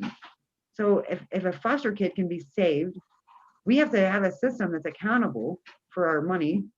People need to understand that Title IV money is not just free money from the government, it's our Social Security that we pay in. So when they say we federal grant money, what they're really telling you is they're using your own Social Security to kidnap your children, because that's where the funding comes from, is our Social Security. So people don't understand that either. But it's such a broken system because there's no accountability. They don't have to be accountable for how they spend their money. They don't have to be accountable for how or who or what made the report happen. They don't have to be accountable for when they do the interview and how did they come out with the outcome. The case manager doesn't even have to have a degree in children. My case manager has a degree in art, but yeah, it has all say so on my children. A degree in art. That's not an okay degree. How can you have a degree in art and have the know-how to diagnose and maintain if the kid's safe or not safe? And she didn't like it when I asked her that question. But I asked her, like, 27 years you've been doing this, but you started out with a degree in art. You have no psychology for the child, no developmental growth classes. Like I did more doing that my own, like just through Right. business schooling. So they don't have to have degrees. You have to have a high school diploma. And they teach you. And also, this is another thing I tell everybody that you can get into groups like for foster parents. And if you listen to how they talk about those kids, it'll break your heart. They don't talk. It's like the honeymoon phase wears off after so many days of having these children. And what the difference between us is we get respite. So that means if we want to go fishing or go to a wedding and get all drunk and have a good, we go send the kid away for 3 days. The parents don't get that break. We're parents, and if you're a single parent, your mom, your dad, you're it all. And if you don't have a lot of family like me, you're on your own. So when they zoom in, I think it's illegal 100% that every year on the first of the year, no matter what state you live in, if you've received any government assistance, even if it's just down the leap to help pay your electric bill, they have their own book that is given to the actual Department of Family and Children. And from that book, a call gets made in. And if you're in that book, they automatically look closer at you. You're on a hot sheet or a red list. Depends on what state you're in and what they'll call it. Why? Income level does not define abuse. So why are they wasting that much energy and keeping a poll of, oh, this lady must have done something to a child because she was leap one year. So and now I'm in a book. I mean, it's just strange how they go after poverty. That's a big thing too. If you don't meet income, because they feel that well, I can take this kid that's not an income level and I could sell it to this person that can raise it above it, and maybe it'll be. That's not how you break the cycle of poverty either. So that's a wrong way to look at it. I mean, I've sat down with enough workers now because I've been doing this for a couple of years. I've kind of gotten some of why they think and do, and then I'm in foster groups and I listen to how they talk about those kids, and it just devastates me because a lot of them they go in with it. We're going to adopt. We're going to keep it to adoption because most parents don't successfully get these kids back, and it breaks some of their hearts because they have these kids 5 years from birth to 5 years old. Then they have to let it go. Well, how is that fair on anybody? The child, the foster parent, or the original parent to the children? Like it's a big whirlwind of funding. That's what that means. And then their hearts got broken as foster. The child that got removed because it wasn't being held correctly while breastfeeding didn't never get to be raised with its mom. Now it's being uprooted, going back to mom, which mom has rights. That's not been raised with mom as mom. Like mentally, like they say, when you remove a person, like it's like the way that it's described is when a child gets removed from a home, it's as if a child woke up in a war zone. That is a PTSD and the level of the separation anxiety. Because if I was in Germany and like there's bombs going off around me, and that's what it feels like when they take your kid abruptly. Oh, I There's know. no control. And then it gets better, they say. I'm not going to say that. I can't say that mine's gotten better. And I think it's because I still stay actively involved with other cases and other people. So I'm always kind of listening and kind of giving an ear. Or I tell everybody you can always go to your local DCF office and file an administrative hearing. And 90% of the time you get told no, but it lets them know that you know your rights. As a parent, you can say administrative hearing. If you're a grandparent and they're trying to all of a sudden remove a kid, saying that somebody else is the father, they need to show DNA evidence. If they don't, then don't let them bully you into the trickery of things. I say every state, it's free to go to your capital at the appellate court level and file a habeas corpus. You're not going to get a lawyer to do so. I've not found very many, but you can do that your own self. And if they violated anything, it will be looked into. Again, they are not reprimanded. It is used as a training tool, but it can get your kid back home. But I mean, it's just, you have to go that far. In my state, we have Kansas Legal Aid. Part of their contract is they cannot work with any parent that is going through the juvenile courts. Wait a minute, it's Kansas Legal Aid. That means it's set up for people with low income.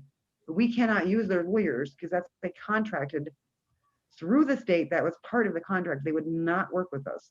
Why not? Why can't they can work with me in family court, but they cannot work with me through juvenile court?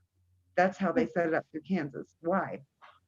Because they don't want fresh ears. They don't want fresh lawyers. They want the same judges, the same lawyers, the same case managers, because they all have been doing it for so many years now. 27 years of my case manager is, and I just caught her doing a fake run. I've caught her lying about treatment in facilities and not helping my kid. And then my lawyer's been doing it, and then the judge has been doing it. You don't think they're all not in somewhere or another kickbacking, or how are they not friendly? That's why I do not believe a judge in that position should have very long. It should be an overturning thing. And like right now, my judge, why isn't there somebody running against him?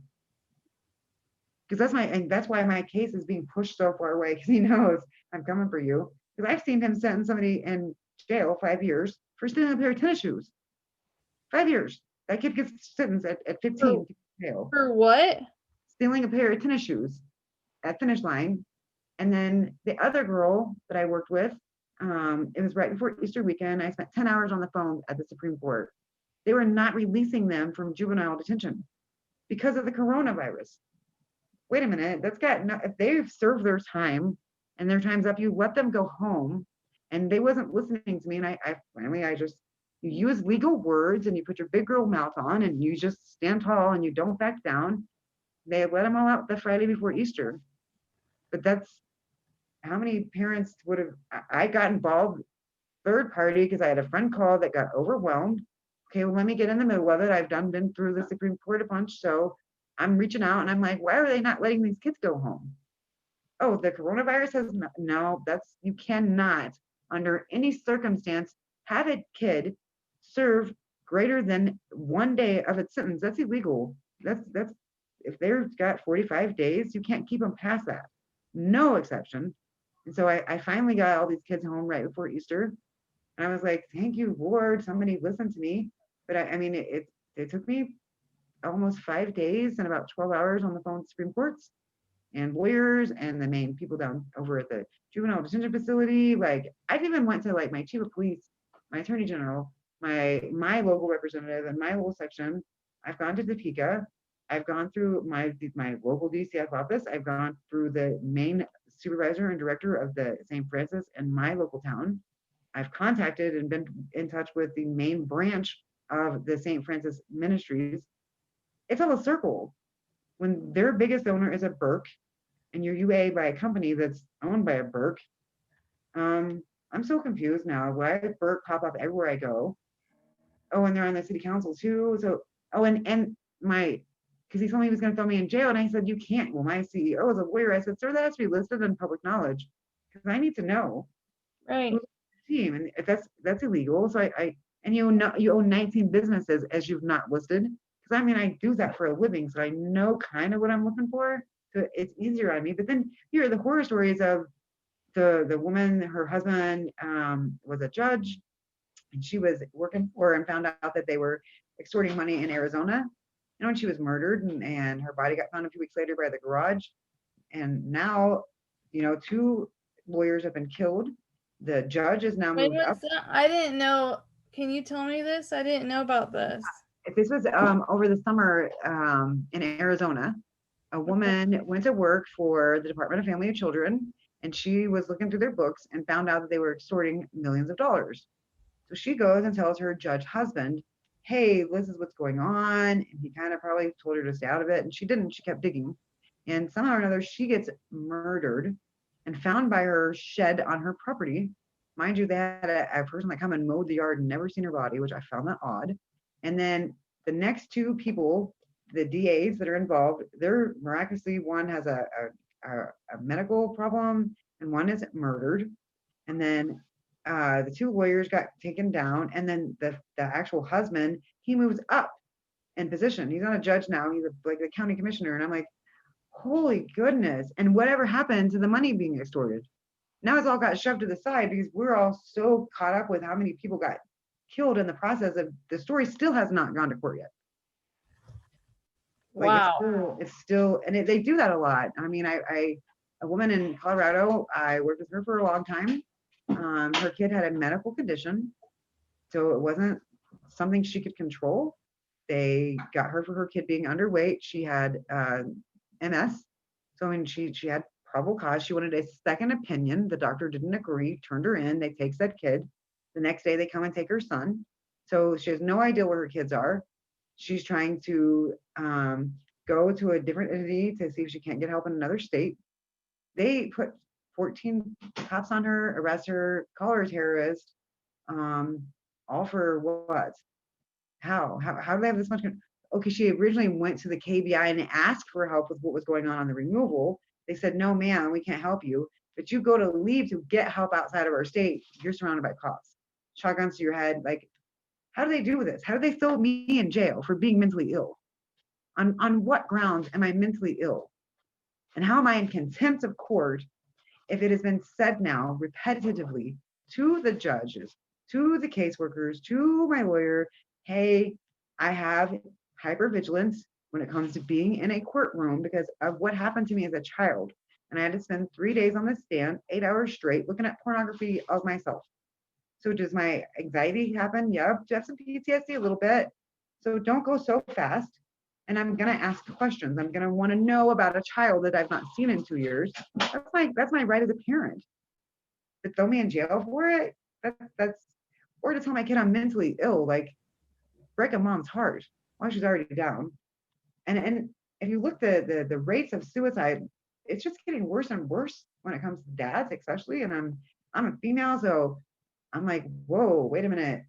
They're rougher on males than they are on us females, which makes to me no sense. But the suicide rate has jumped a lot when it comes to men committing suicide because they can't get their kids back.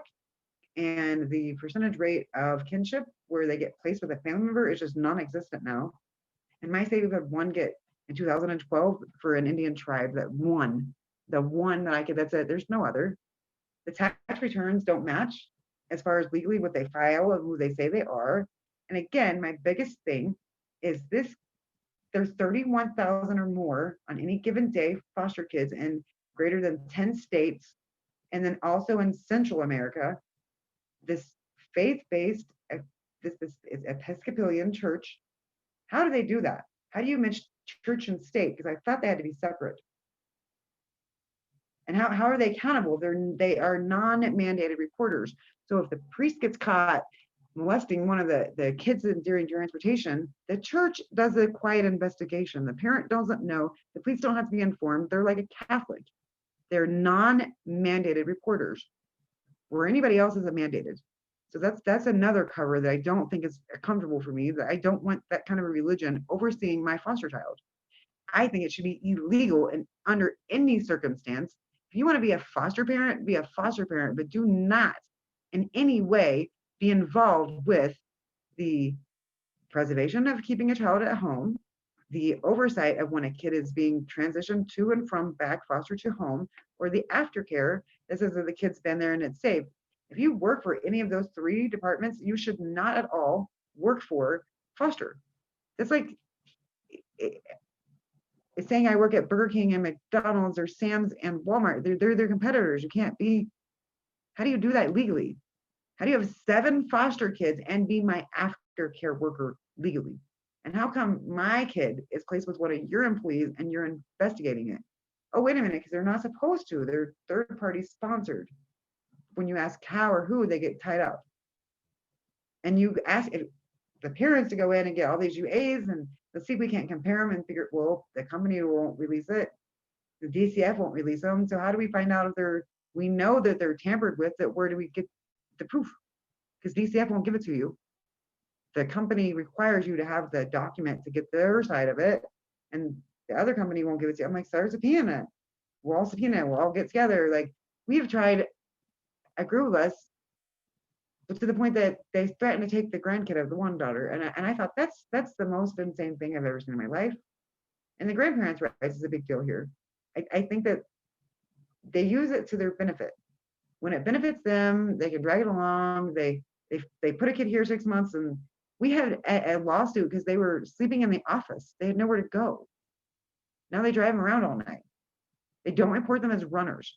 Because now that my kid's aged out, I have way more intel because she's aged out.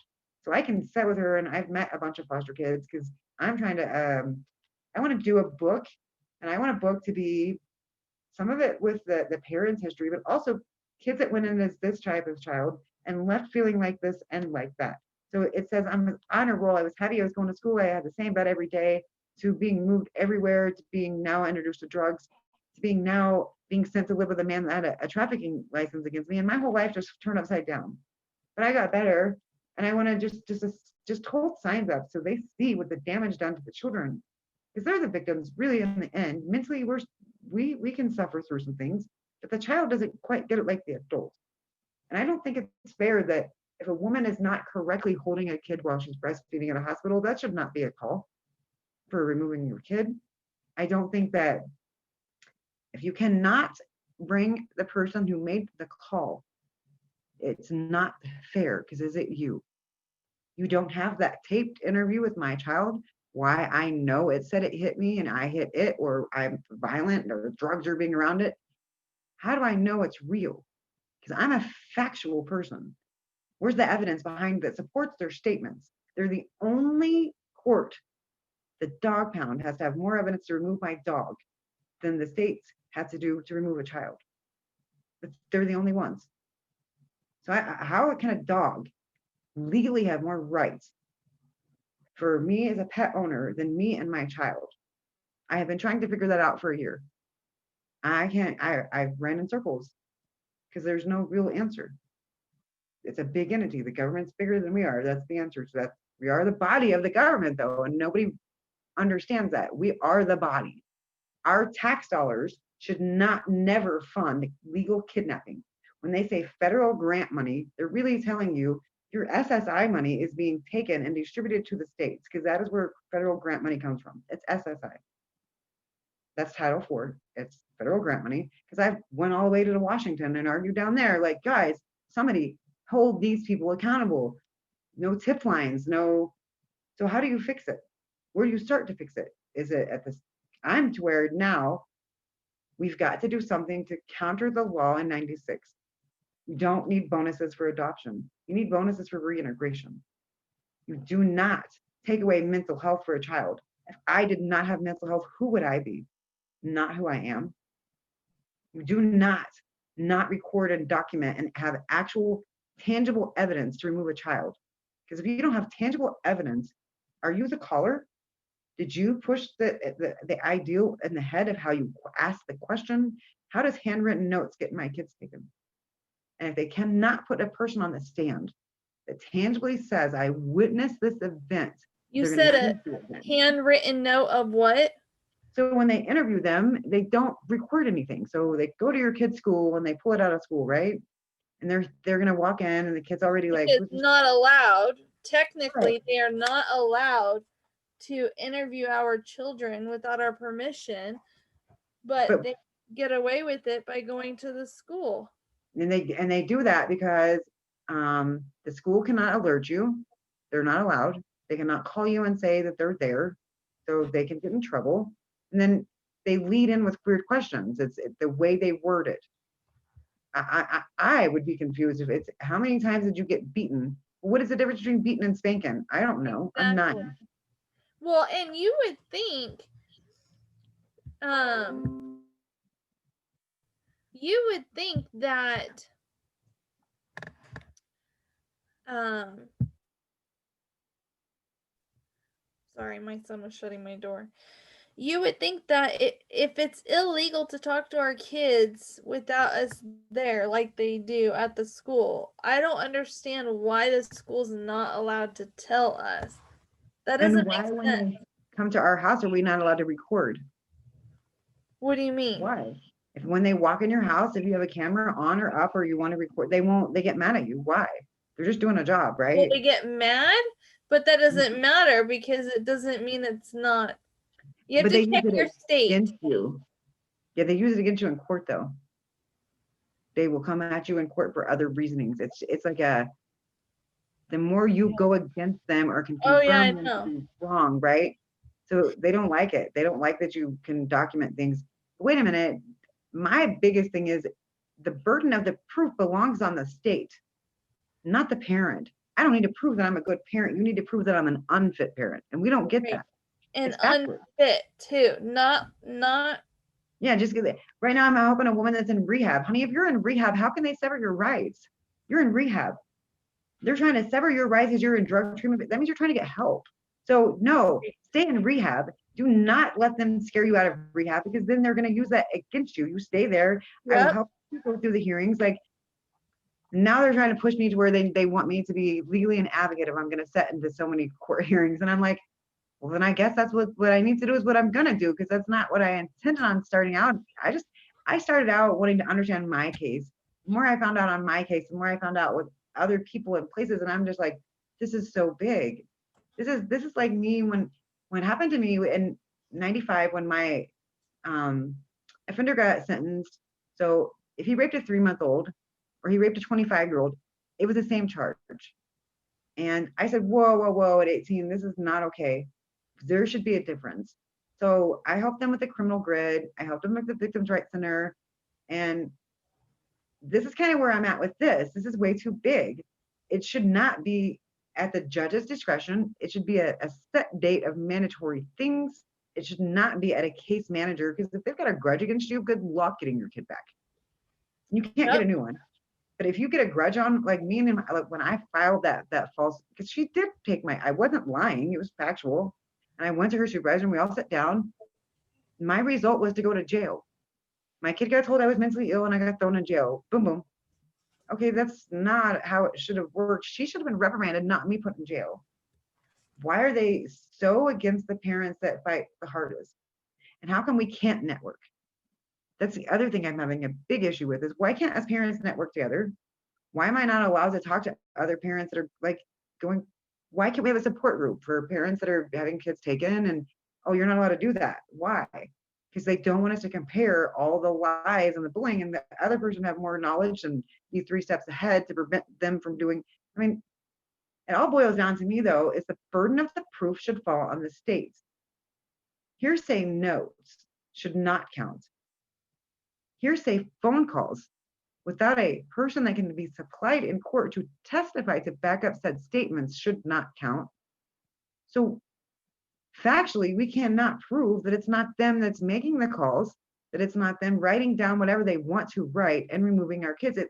We can't say that for beyond a shadow of a doubt. Therein lies, what about our constitutional right to raise our children?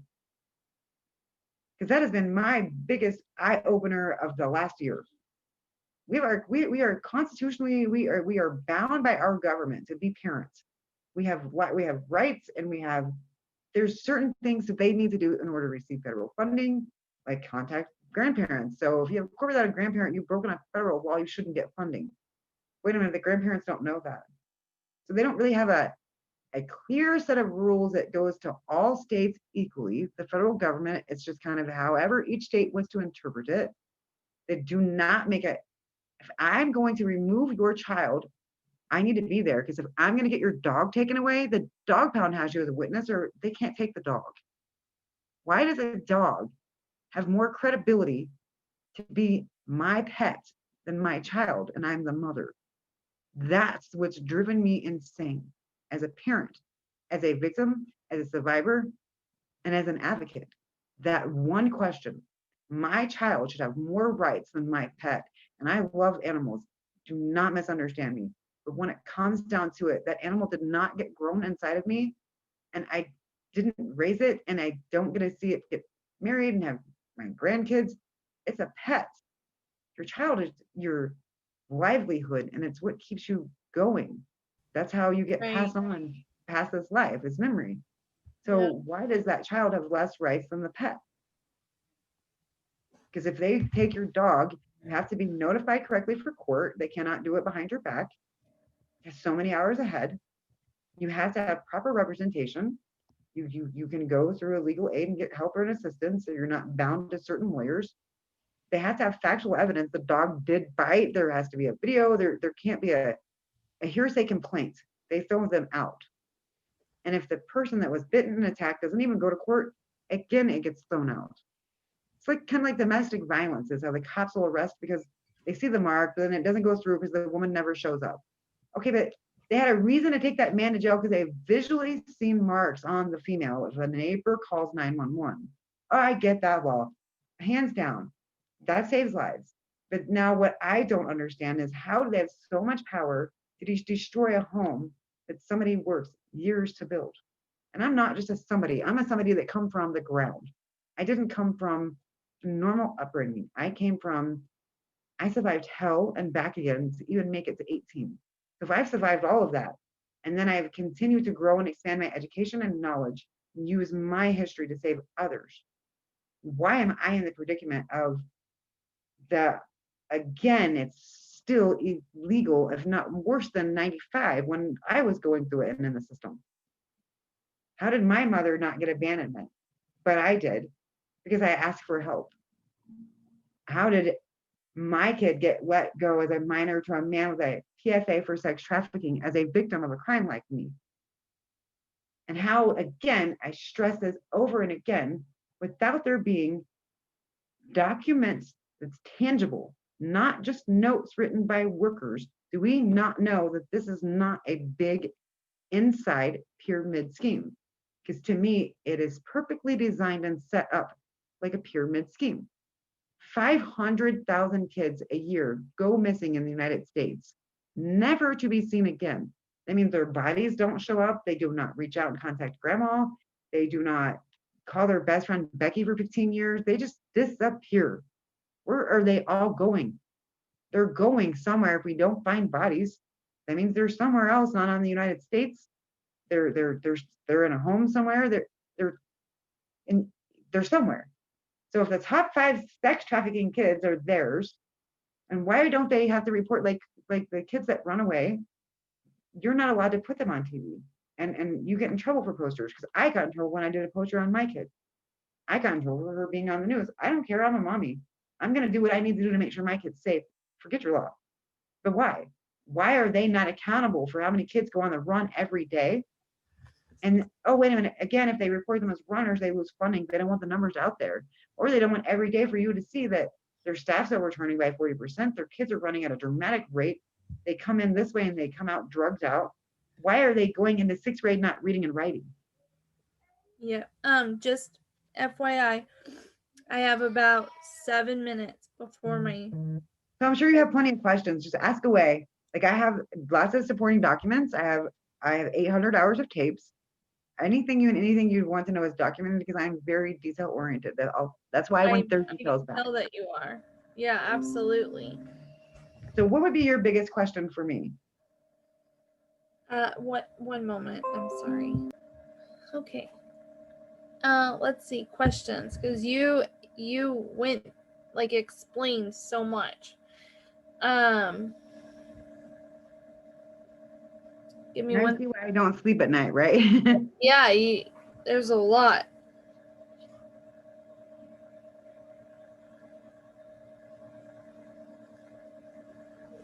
Let's go back to the first day that the kids were taken. They had stolen my vehicle, and I tried to get an advocate for my youngest child. Who stole the vehicle? My middle kid had stole both my spare keys and stole one of my cars. And I knew that if I reported it, that I was going to lose my youngest kid. So that's kind of where it spirals. They did the sync petition 2 days later and took them all based on a car being stolen and me panicking because I just didn't want to lose my child. It wasn't like that. I got tired of them being in my life and not helping me after 5 months. I wanted them out, like, or do it at school, like not here, because I'm You so tired wanted of getting to paid out on. because when you say they and stuff, it's hard. Family preservation. I just wanted family preservation to see them at school and not in home, because I was getting hit. My youngest was getting beat up on really bad. My stuff was being damaged, and they wasn't helping us. There was no anger management or treatment or nothing was given to them. It was just me getting slammed down and Okay, them hold getting on. all these false hopes. It's I want you to repeat what you just said, but I want you to use it's because it's hard when you're saying they, them, they. Oh yeah, because I'm used to them. Well, So just so you don't need to say the names of your kids, but so when you're saying I'm tired of not getting help from them, like you're using, I don't know who you're talking. so what it is I have a 15-year-old daughter that is very, now she's heavier than me and she can physically take control of me really quickly. And I have a at the time she was 12-year-old daughter that she could really manhandle.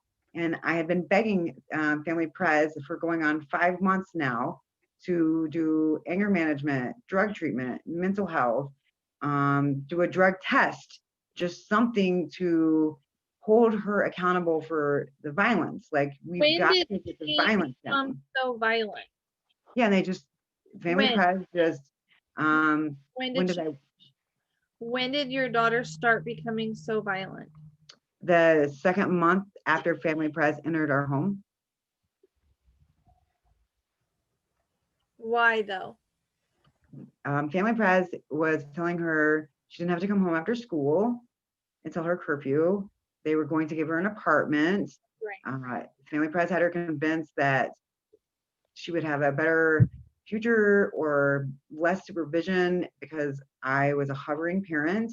Family Pres had her convinced that she could have pornography on her phone, where I was 100% against pornography, especially with my childhood. It just hives came upon me. And the more that Family Pres gave her this, I'm going to be a free 15-year-old in an apartment, the more violent she got toward us because she wanted out. When you say more, so was she already violent? She's had a mental health issues since her dad allowed his dad to touch her. Like that's where it stems from. Like that's where mental health issues severely start right there. And I did not believe in parental detachment, like, at all. I did 5 years of therapy, and I firmly thought you could love the hurt away, but she's had some problems from 8 until it's probably removed. And Is that so when the touching started happening? yeah, she was it started at 5, so from 5 to 8. And When did then you find out? I found out 2 weeks before she turned 8. How did you find out? They had been there for the weekend, and we always eat dinner together. So we were eating dinner, and something came about swimming, and one of them was lying, and I went into the big stew of adults don't tell kids to lie, and if they tell you to lie, You there's said something wrong. one of who was lying? One of the girls, I'm not for sure if it was the older one or the middle one, was trying to cover her dad and what had happened that weekend. And I go into this view of, adults don't tell kids to lie. And as I'm doing that, my youngest kid popped off and stood up straight, clear as day. And at the time, she was barely 3.5 maybe. She stands up and says, "Grandma plays with my pee and I like it."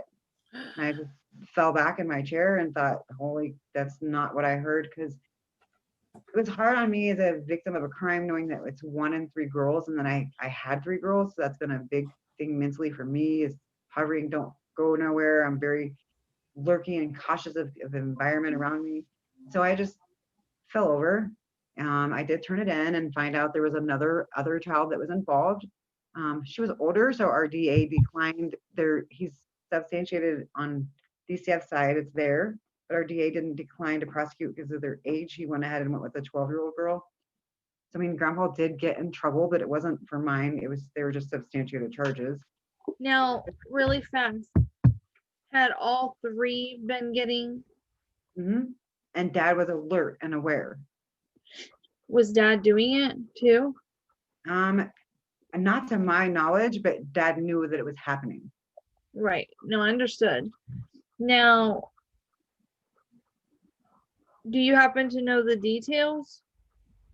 That's the one thing that I was told never to believe, that when they were ready, they would come to me, because I want to know. Believe me, I kind of somewhat want to understand, but they all I put myself in therapy over it, because immediately I was angry with my oldest daughter because I felt like she knew and should have said something. She was told very much so in the beginning, it's your job to protect them. So I went Is to it therapy. happening to her though too? It happened to her, and she kind of shut down, and she was a little older, so she kind of knew how to tuck and dive away from grandfather. But my younger two didn't understand the concept. And so we zoomed in on the one that kind of needed that attention. And my youngest one just didn't understand it. It was right or wrong. To her, it was just games. And so I mean, that's where, and I did so much treatment. I drove my middle child to 5 different state hospitals. And none of them, they're hours away. I've been to Missouri, I've been to Nevaeh, Missouri, I've been to Kansas City, Missouri, I've been to Salina, Kansas, I've been to Hays, Kansas, like boom, boom, boom. I've drove and drove and drove her, and turned around and went to work at 6 o'clock in the morning. Like nothing happened, didn't skip a beat. But my kids have always came first. And it breaks my heart that he has his own unincorporated town so he has his own town basically within Kansas. And Dad lives on that private land with other children. So it's the same genetics and the kids in his home as my kids. If he's not compliant with hair follicles and court orders, and there's kids in that home, why are they not more adamant on Dad? So where was Dad? What was Dad doing when Grandpa was doing this stuff? He plays video games, smokes a bunch of weed. He beats on he's beat on all 3 of his wives. He's on his 3rd wife now. He's been And accused of. Grandpa's just like, No, he picks them up. He would just give them, and he would let them go spend the weekend. oh, I get it. Pick them up and take them all weekend long, and I would have no idea. They were told to cover, hide, and do, and I had nothing. And then when Dad stopped seeing those girls, Grandpa takes me to court for grandparents' rights, and he wins. I lose. So again, he gets to keep going. And you didn't know during this. And the entire time they were in therapy for the domestic violence they witnessed. Talk about slap to my face, because even the therapist didn't know. The whole entire time my children were in therapy. It was not something that was taboo or not spoken. They were in therapy. They were in play therapy. They were being seen by somebody that specializes in children, Do you happen to know if they were being like threatened, or how was it being? They got told that, and it happened, that they would never see none of their dad's side again, and that's exactly what happened. So you speak up, you don't see Dad again, you don't see your siblings over here again. Dad has 16 kids, 15 kids. They're 3 of 16. What? Yeah, they're 3 of 16. Wow. So you're not going to see your siblings. You're not going to see your aunts and cousins and family, and they are a pack. So you stand against, and Dad's a monarch because he's the one with the business and all the money. So of course they all work for him and are going to follow him and lead, because that's the title to their house, that's their paycheck. So they got threatened with that, and it really happened. So I mean, it just ensured into them that even I called it in, and I got a lot of whiplash back from my oldest, especially, because she lost her dad. She lost this and this, and it's your fault. You think that that'd be Dad, but it was still Dad, and you took it all away. And we had our therapy, and like I said, I don't know what I could have done more, and more damage got done to my kids in the system than that could have ever been done in my home. I had a stable bed. They didn't self-harm. There was no drugs, heroin, meth, that honor roll student, heroin, meth, complete day and night child.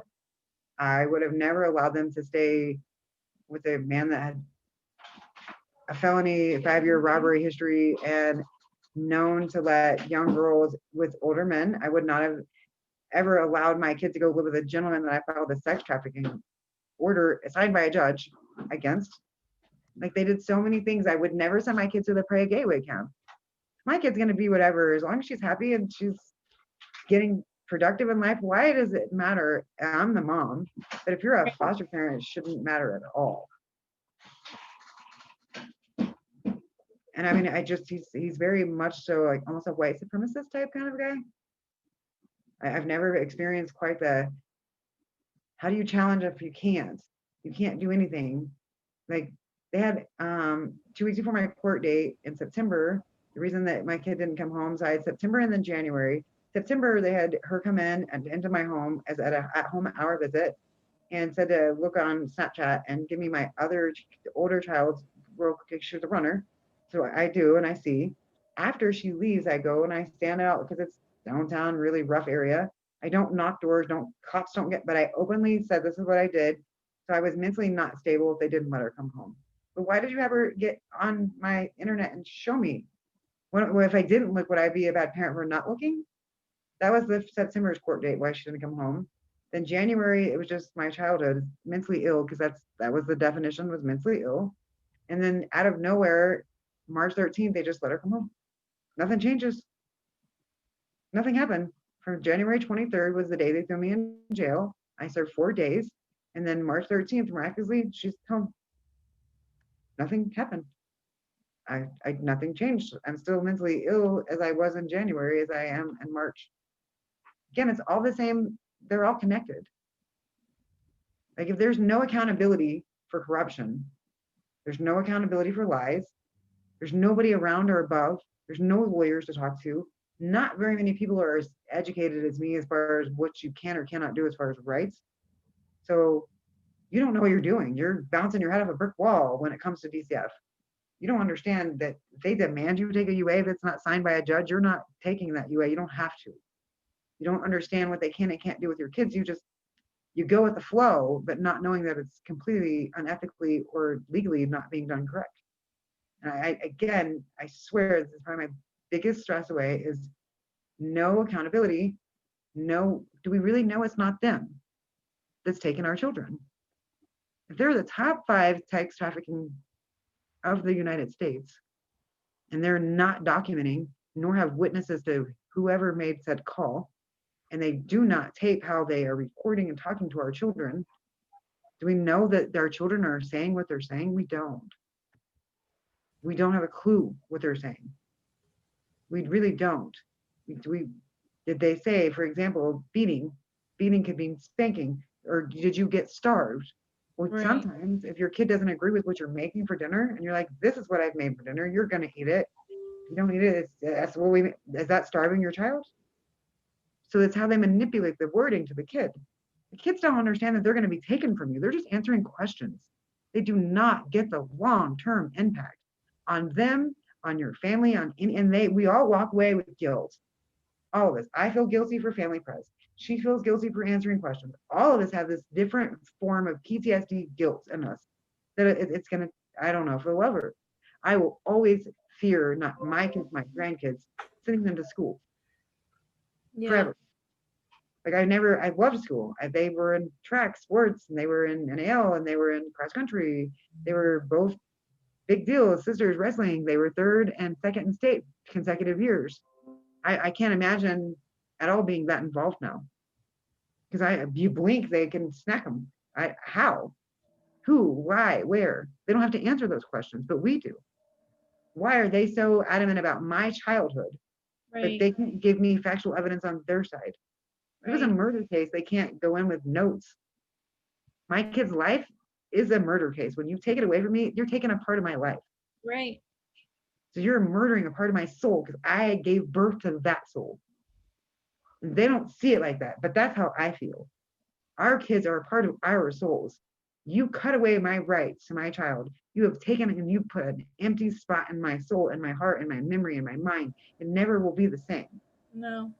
Since you're murdering a part of me, and that child is going to miss its parent forever. You can't take a parent out of a child.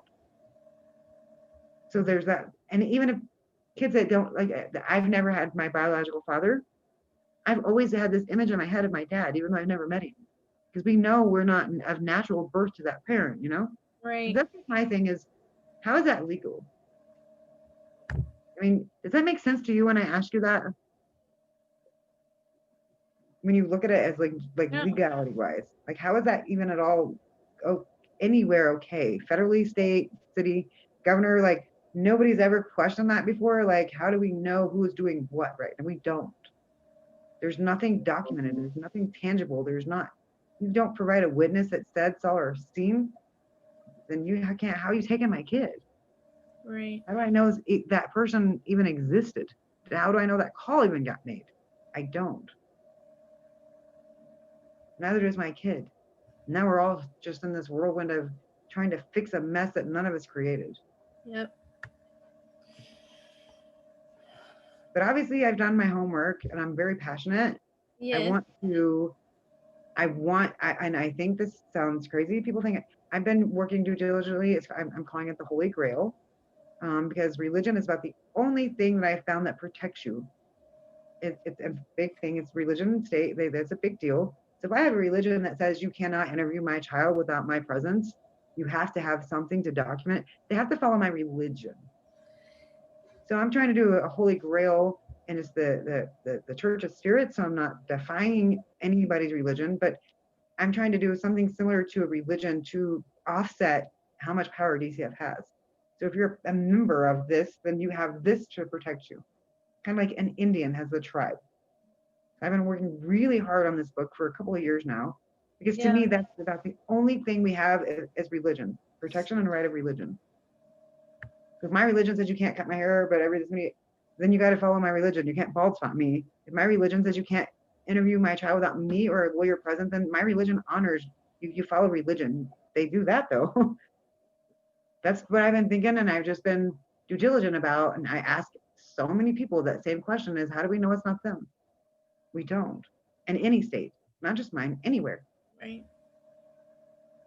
And we're looking at a $1 billion industry.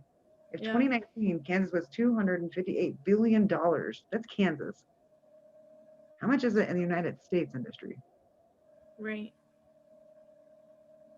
I mean, it's not cash for kids. We're in our 21st century. We have lots of cameras. We've got going to school every day. There's so many things that a child, if mom's in treatment, okay, that doesn't give you probable cause to remove. If a new mother is not holding a kid correctly, you teach it how to hold a baby. You don't take the baby away. Exactly. So, I mean, there's lots of things that they can do to keep a kid in the home that they're not, and then they're not accountable. And like you've said many times, it's sad and scary to ask for help because you never know where that. Yep, because that's every day I lay my head down and I think I haven't seen my middle kid for almost 2 years now, and had I not accepted that offer, what would we be like? When my mom passes in June, my kids were gone in April, so it hadn't even been a year yet. So my first Mother's Day without my mother, I had no kids, I had no mother. I was just on the brink of what is going on with my life right now. I've always had everything organized, and here I am alone. And I didn't quite understand, how did I get here? And how have I not been able to see this? It just, or they always rubbed it in that dad got to see the kid, but I didn't. And it was like, why are you guys trying to stir me up? They want emotions. They want you to get angry. They want you to, because the more they can use against you, the better off they are. Right. And the same thing with the kid. They want it to be confused. They want it to be angry at you. It's like Stockholm syndrome is what happens when they have your kids. Well, I do have to go, unfortunately, because I have more. But I would like to stay updated with you, if that's okay. Yeah, like I said, I'm do diligently trying to go to the federal level now. Something's got to give. I want evidence. I Yeah. want witnesses. I'm done with notes. That's my big thing. No notes and no Right. truth and state foster. Like, what's happening? And you know that we do our radio show on Saturday nights. Okay. So maybe you can call in on this Saturday and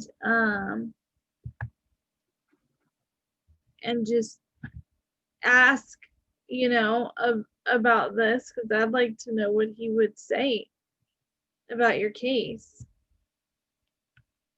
Well, I mean, I know they violated lots of federal laws and blah, blah. That isn't what bothers me. The main thing that bothers me is the non-tangible evidence.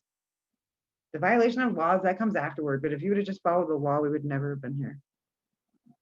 That's where I start, is the beginning. Right. But they don't have a law to follow. Nope. And why not? And nobody to hold them accountable. Enforce it, yeah. Or where's the money going? Right. That's how they're able to hide so much money. Gets funneled back. You just don't see it. And the people that bring it out get killed. If you look it up online, you will be amazed by how many people just in last year that started investigating the books and found laundering happened, they got killed. It is like, it makes you even scared to talk about them. Like you don't know how bad until you see it. And like I started really digging too deep. But I want to know, like, why is it not being, oh, well, there we go. They get killed. I mean, there's like, it's way bigger than me. It's way bigger than, and everybody, I promise you, if until you're in that seat, you just don't understand. Because you assume we are humans. Why would somebody just take a kid? We assume that the parent has to have done something wrong, or we assume that we can trust our government, but obviously we can't. Have we not seen what they did to our soldiers? I mean, look at what they've done to our vets. They're doing the same to our children. Right. Our children are on the streets homeless at 18 now, just like the vets are homeless and on the streets when they get out. Our government is not okay. But any day you have any questions or yeah, I appreciate it. Thank you for being so open and sharing your story. You can always look up Elizabeth Talley, Wichita, Kansas, and you'll see my video that I've done for like victims of rape and child surviving. I mean, that's there for anybody that wants to look at that. Okay. You know, if you run into some questions or like, just let me know. Like, I have no problem answering. I want to help as much as I possibly can. My last breath, I will help. Sounds good. It's a big deal for me. Thank you so much. I hope you have an amazing rest of your day. I so appreciate you doing all the interviews because it helps me open my eyes too. Of course. All right. We have a great day. You too. Bye-bye. Thanks.